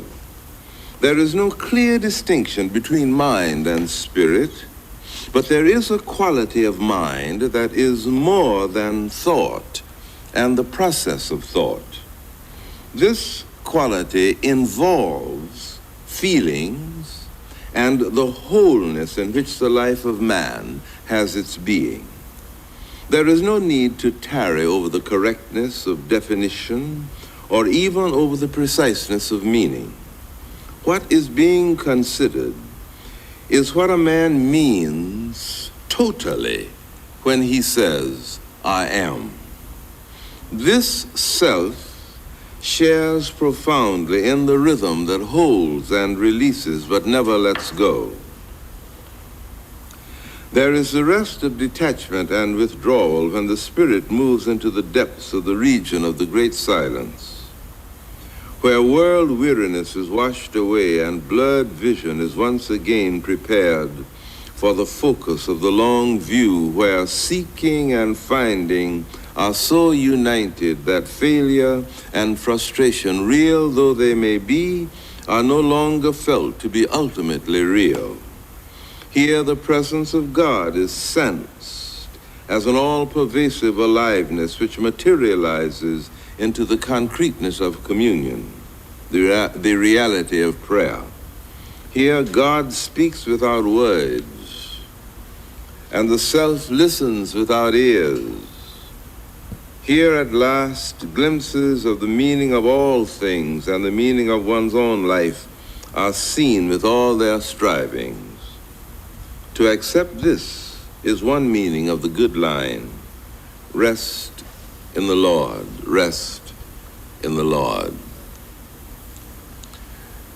During the rush and activities incident to this season of the year, it is very important that some consideration be given to the place and to the necessity for taking time out for rest and for renewal, for restoration. I remember many years ago, I attended a conference, a student conference in Missouri.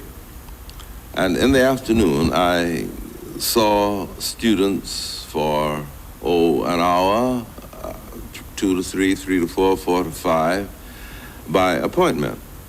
And the first day, a Texan came over to the cottage to see me. He was from Texas A&M College. He came and sat down on the steps. He had a cob pipe, he filled it with tobacco, lighted it, leaned against the post, introduced himself, and I waited. 1 half hour passed, and then the second half hour passed, and promptly at 3 o'clock, he got up, shook my hand, thanked me, and left. The next day at 2, he came and repeated this until 2:45, and then he saw a young lady riding into the compound on a horse, and she did not know how to ride very well, and he turned to me and for the first time spoke. It is a cruel thing to have an animal in an environment in which the animal cannot be happy. Silence until 3. He got up, shook hands, left. He came back the next day, which was the final day. And from 2 to 3, he sat in silence. At the end, he got up and he thanked me for the hours of communion and fellowship which we had. And then he said a rather interesting thing. It is no ordinary experience to sit with another human being and feel your way into his life and let him feel his way into your life without the use of words. And to quote him again, without an atmosphere of proing and conning.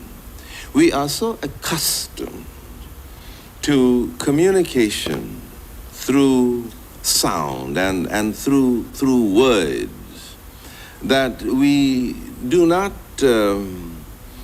trust the deeper levels of communication that can only come to pass when we withdraw from much of the normal clamor and clatter of external symbols and seek to relate to each other out of the depths of quiet, out of the depths of withdrawal, out of the depths of a deeper understanding than is our custom. Now, if this is true, in relation to each other, one person with another, who seeks to relate at the profoundest level of their being, how much more true, if I may put it that way, is it when we think about the necessity of withdrawing from all of the mass attack of commotion and sounds and noises upon our nervous system, just retreating from all of this into a deeper level of the self, and here, centering and being still, and out of the stillness, hear the meaning of life, of God, of other human beings, whose meaning we can only sense when we withdraw from all of the externalities by which we relate to each other. Therefore, it is a good thing then, not only during this season of holiday activities, to retreat a little from the distractions and from the noises and take a good, hard, and long look at what is the meaning of our activities, what is the meaning of what we are about. But it is a good habit of the mind and habit of the life and habit of the body to withdraw from involvement and then become involved again. And to do this until at last each person discovers his own rhythm, what he needs in terms of involvement, and when he needs to withdraw, so that little by little, this pulse beat of meaning will begin to inform the quality of his thinking and feeling and interpreting. And this is what it means at last, to rest in the Lord, to sense the underlying rhythm by which all of life is held, turned loose, held, contained. And he who discovers this knows the meaning of life.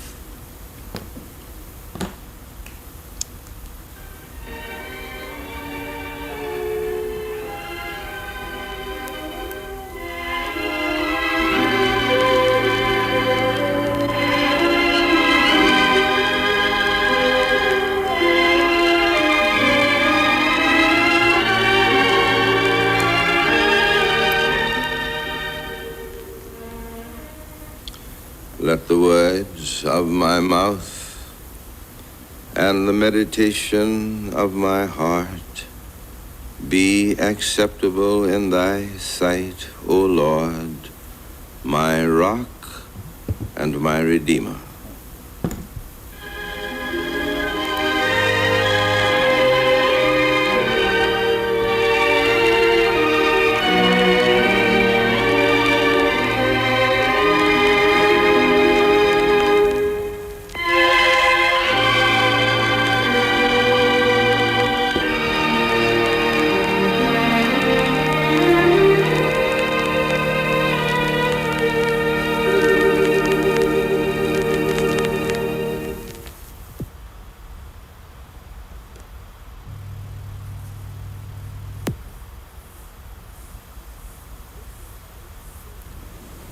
This is tape number ET49 from the library of the Howard Thurman Educational Trust.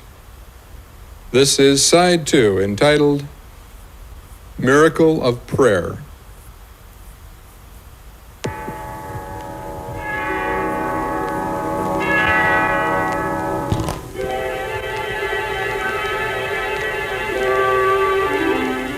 Let the words of my mouth and the meditation of my heart be acceptable in thy sight, O Lord, my strength and my Redeemer.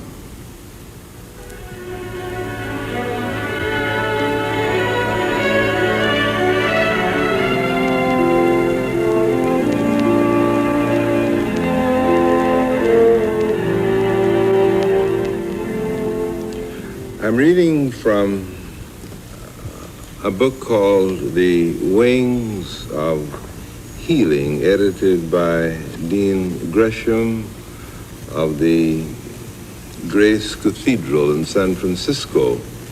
And this is a section on the adventure of prayer. Prayer is being with God. You can't choose at all about it except just in choosing to be with Him. Perhaps He will take you up on the mountain with Him. Perhaps He will take you into the night with Him, or into the mist where you will not be able to see Him. Perhaps you will be with Him in pain or in exaltation or in happiness or in tiredness. He just says, "Come to me," and you say, "I will," or "I will not."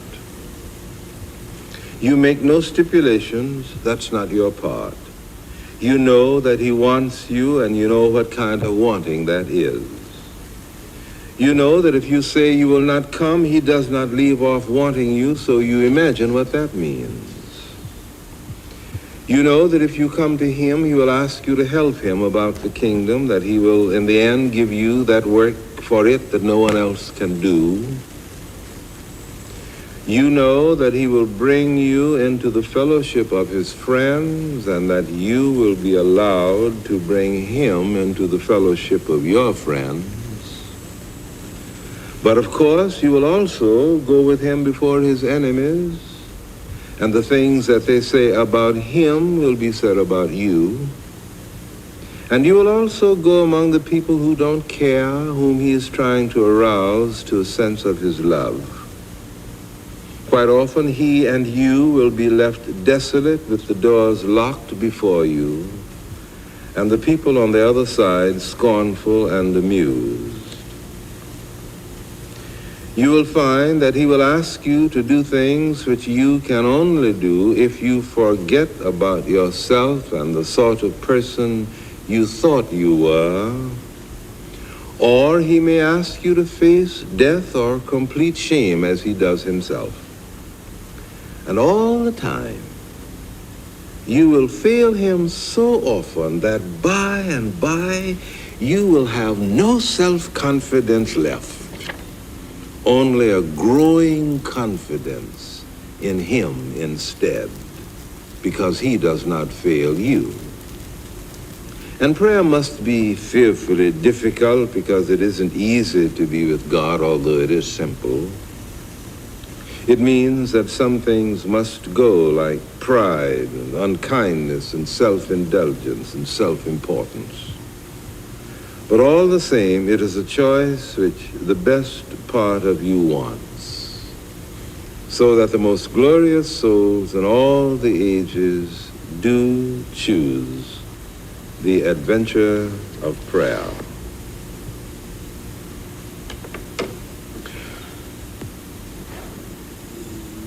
Prayer may be a cry of the heart in despair or in anguish. It may be an exaltation growing out of an overwhelming sense of the joy and the haleness and the beauty and the wonder of life. Or it may be the dumb, inarticulate groanings things of the Spirit, caught in the agonizing grapple of the kind of pain that transcends any formula of expression. Or it may be something that is ordered in accordance with the way one is trained and the discipline of one's faith. But to me, the great miracle of prayer is the fact that it is possible for the human spirit to have a sense of being in the presence of its God. This sense of being stripped to whatever there is that is literal and irreducible in oneself in the presence of God. This sense of encounter is to me the great miracle, not the words that are said, not the question as to whether or not there is efficacy in prayer, whether or not prayer accomplishes something outside of the life of the man who prays. All of these questions that belong in the formal discipline of the psychology of prayer or the theology of prayer, all of these questions are meaningless from within the swirling context of the moment in the life of the man who himself is in the act of prayer. The prayer that I love, perhaps beyond all other prayers, is the one that is found in the Psalms. It is a great sweeping thing. It begins, Lord, thou hast searched me and known me, thou knowest my down sitting and mine uprising. Thou understandest my thought afar off. Thou compassest my path and my lying down, and art acquainted with all my ways. For there is not a word in my tongue, but lo, O Lord, thou knowest it altogether. Thou hast beset me behind and before, and laid thine hand upon me. Such knowledge is too wonderful for me. It is high. I cannot attain unto it. Whither shall I go from thy spirit? Or whither shall I flee from thy presence? If I ascend up into heaven, thou art there. If I make my bed in hell, behold, thou art there. If I take the wings of the morning and fly to the uttermost parts of the sea, even there shall thy hand hold me, and thy right hand shall steady me. If I say, surely the darkness shall cover me, even the night shall be light about me. The darkness hideth not from thee, but the night shineth as the day. The darkness and the light are both alike to thee. For thou hast possessed my reins. Thou hast covered me in my mother's womb. In thy book all my members were written, which in continuance were fashioned, when as yet there was none of them. How precious also are thy thoughts unto me, O God, God. How great is the sum of them. If I should count them, they are more in number than the sand. When I awake, I am still with thee. Search me, O God, and know my heart. Try me,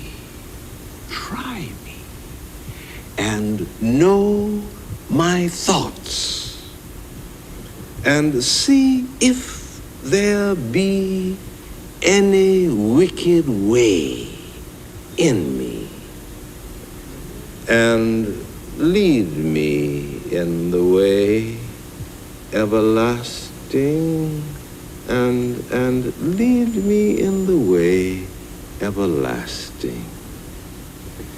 Prayer at its best is when a man enjoys God and prays out of sheer love of him.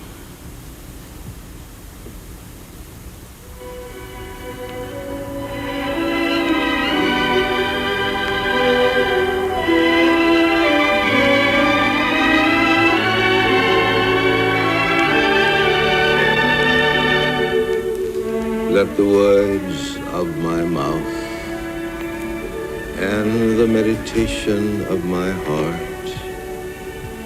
be acceptable in thy sight, O Lord, my rock and my redeemer.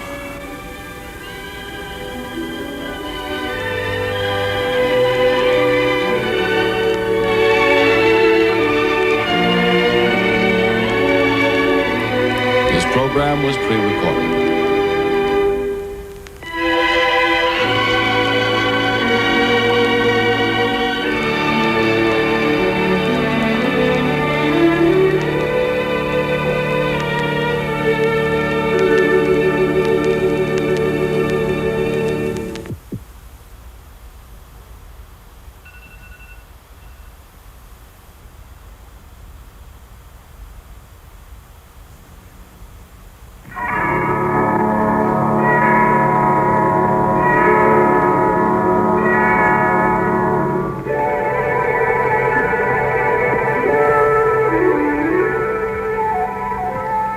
Let the words of my mouth and the meditation of my heart be acceptable in thy sight, O Lord, my strength and my redeemer.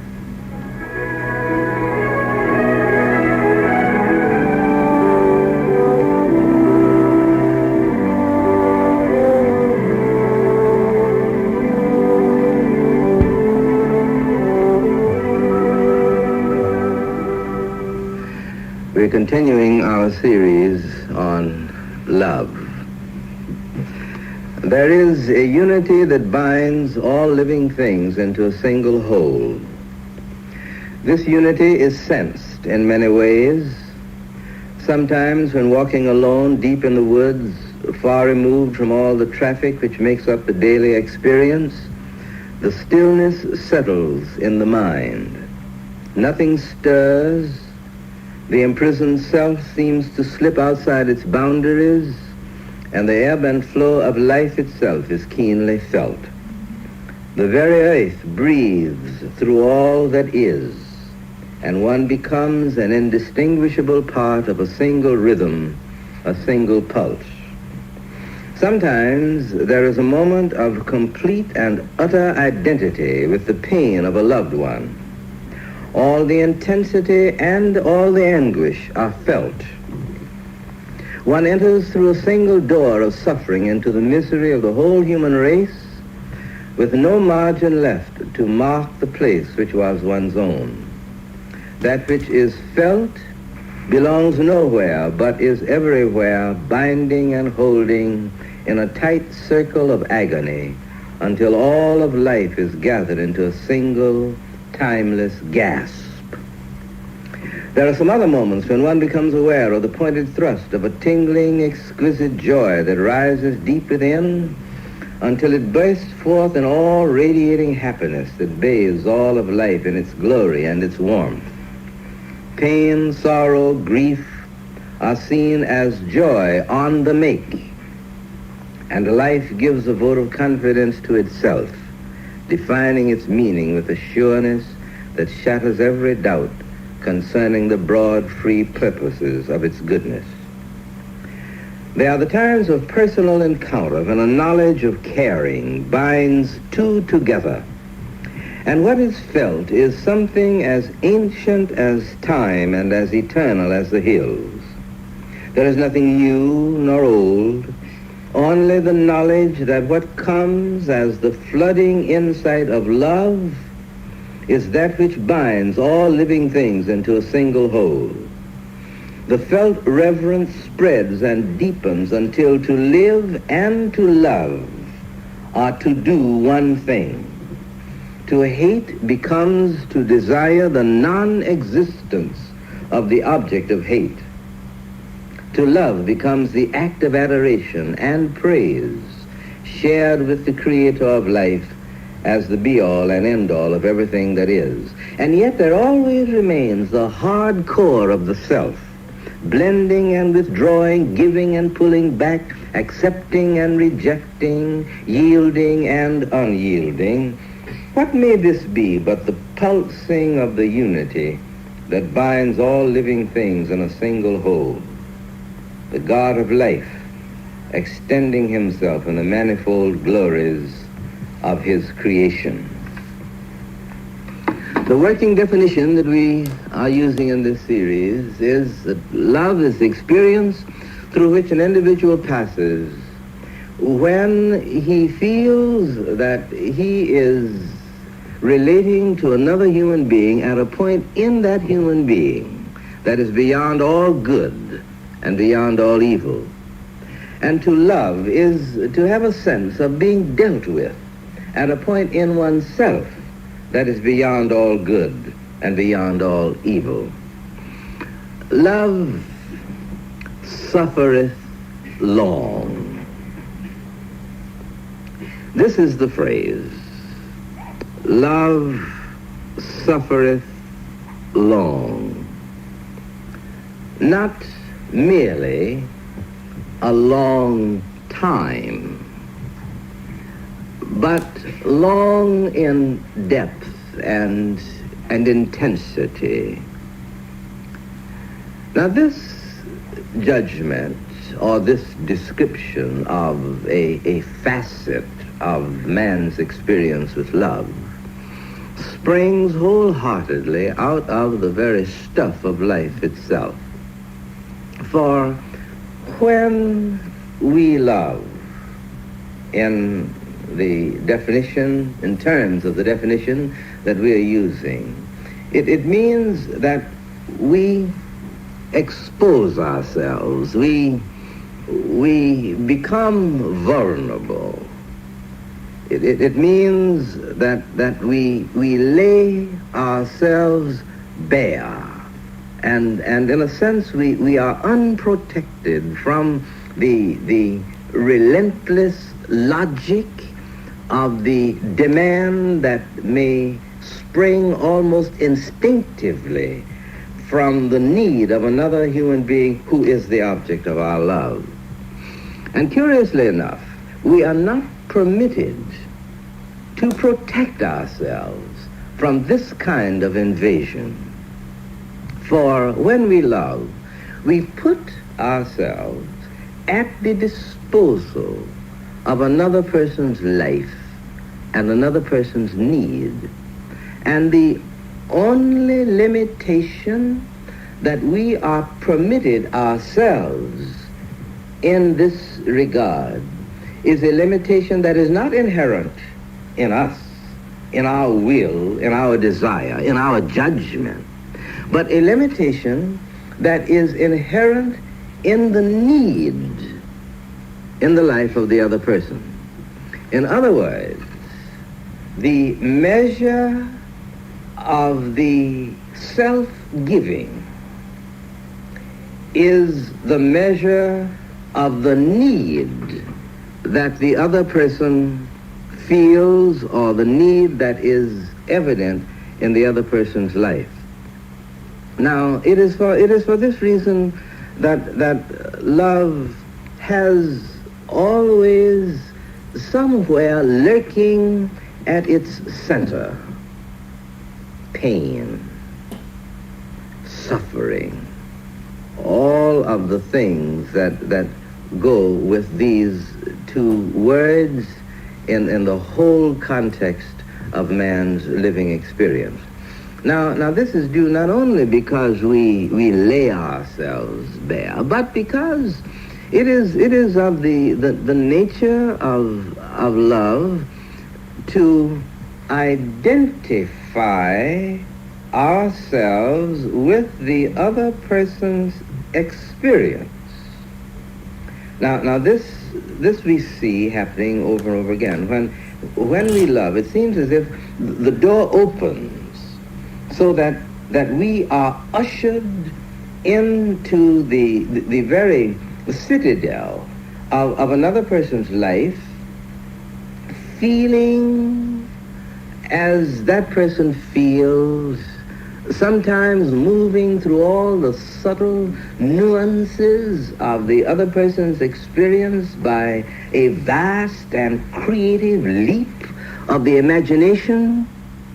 And yet, we are not able to take the responsibility that the other person has for what the other person is experiencing, so that we enter into the experience without having any responsibility for the experience, and therefore we are unable to do anything within the experience to alter it and to ease it or to make it lighter. It is for this reason then that when we identify with another person and yet remaining ourselves, standing in a sense outside of the responsibility that the other person has for what he's experiencing, this intensifies our suffering because we become acutely aware of our impotency and our helplessness. I remember visiting with a friend of mine many years ago, and she was a widow. She had a hand laundry. She had three daughters that she was seeing through school, and it meant working 15, 16 hours a day. And I said to her, you are making a great sacrifice for your daughters, and you are an object of inspiration to the whole community. And she said, sacrifice?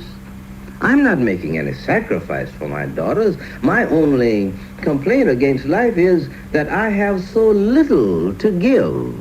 There's so little of me that is available to them. Even when I've done everything that I can, the difference between what I'm able to give and what I see as the possibility of my giving is so great that my pain is perpetual. To love then means, in a sense, without being morbid or even sordid, to love means to suffer long, because it exposes the individual to all the vulnerabilities, and there's no protection. If I relate to you at a point in you that is beyond all good and all evil, it exposes me to all the goodness that there is in you and to all the evil. And against these, there is no protection, even in the will or in the fact. And this is what it means when we say that love suffereth long and is kind.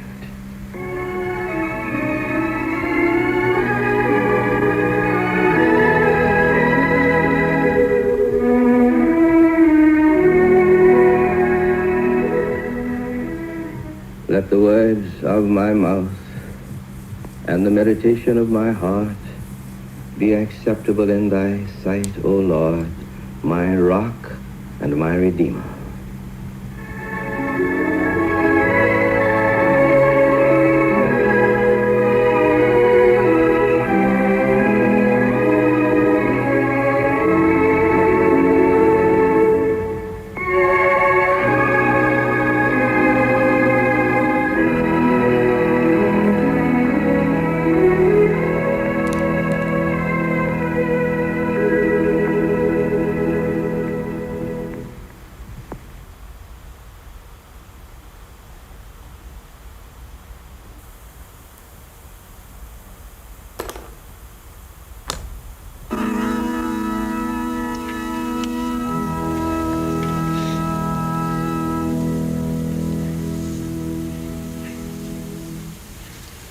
Our lesson is the 8th Psalm.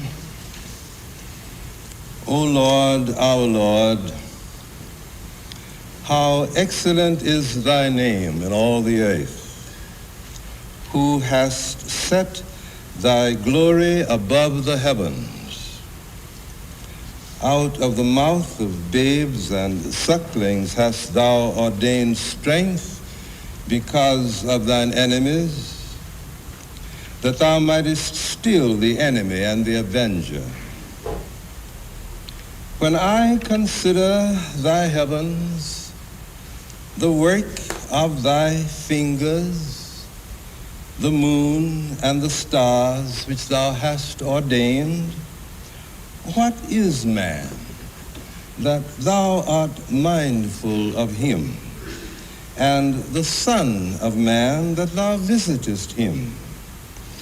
For thou hast made him a little lower than God, and hast crowned him with glory and honor. Thou madest him to have dominion over the works of thy hands. Thou hast put all things under his feet, all sheep and oxen, yea, and the beasts of the field, the fowl of the air, and the fish of the sea, and whatsoever passeth through the paths of the sea. O Lord, our Lord, how excellent is thy name in all the earth.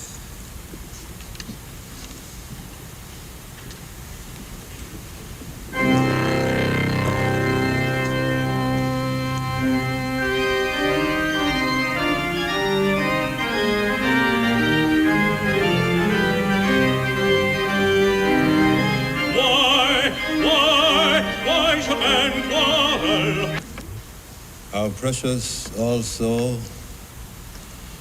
are thy thoughts unto me, O God. How great is the sum of them. If I should count them, they are more in number than the sand. When I awake, I am still with thee. Search me, O God, and know my heart. Try me and know my thoughts, and see if there be any wicked way in me, and lead me in the way everlasting.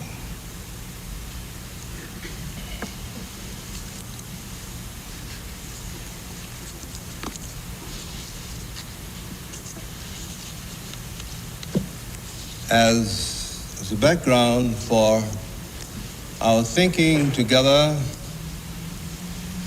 about the freedom of the human spirit,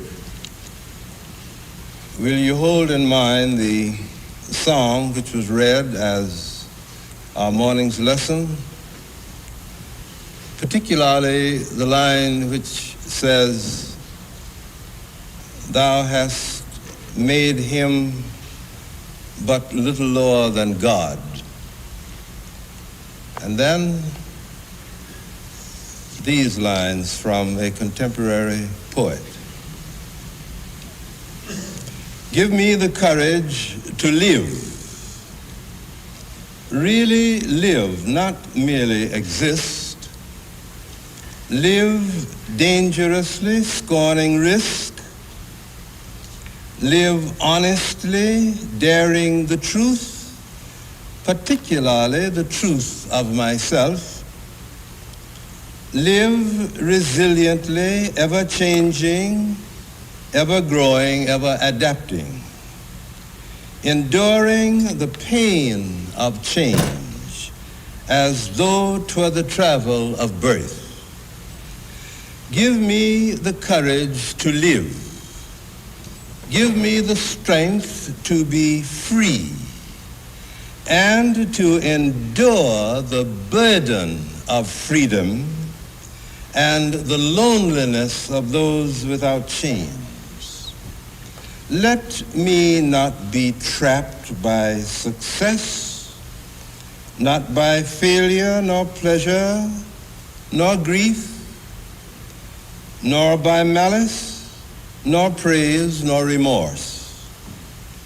Give me the courage to go on, facing all that waits on the way, going eagerly, joyously on, and paying my way as I go without anger or fear or regret, spending my life to the full, head high, spirit winged like a god, on till the shadows draw close. Then, even when darkness shuts down and I go out alone as I came, naked and blind as I came, even then, gracious God, hear my prayer. Give me the courage to live. The lines which I select from this: give me the strength to be free and to endure the burden of freedom and the loneliness of those without chains. Give me the strength to be free and to endure the burden of freedom and the loneliness of those without chains. Man is a space binder and a time binder. As a space binder, man is involved in a context of relationships. He is related to forces within his environment and to individuals and to systems and to orders. And it is in this area that man experiences liberty, for he is involved with forces and powers that can define and determine his location, his movement often. These are external privileges, rights granted to him or may be taken away from him. This is the area in which man, the space binder, experiences liberty as distinguished from freedom. But man is also a time binder. There is a dimension of his personality that transcends all of the time-space things that bind and hold him. There is an aspect of his personality that is never quite contained in anything that he may be doing or experiencing at any given moment in time. There's a sense in which man is always the observer of himself, the participant in the deeds in which he is involved. It is in this sense that man, in my thought, experiences freedom, for freedom has to do with the final and ultimate power of veto and certification over one's own life. It is deep in the inward parts where a man ultimately and finally says yes or no and makes it stick. It is the total response of the personality to the event, but it is always somewhat outside of the event and never quite contained in it. And because I think that freedom has to do with the total response of the individual to the experiences of his life, to me, freedom then essentially is a spiritual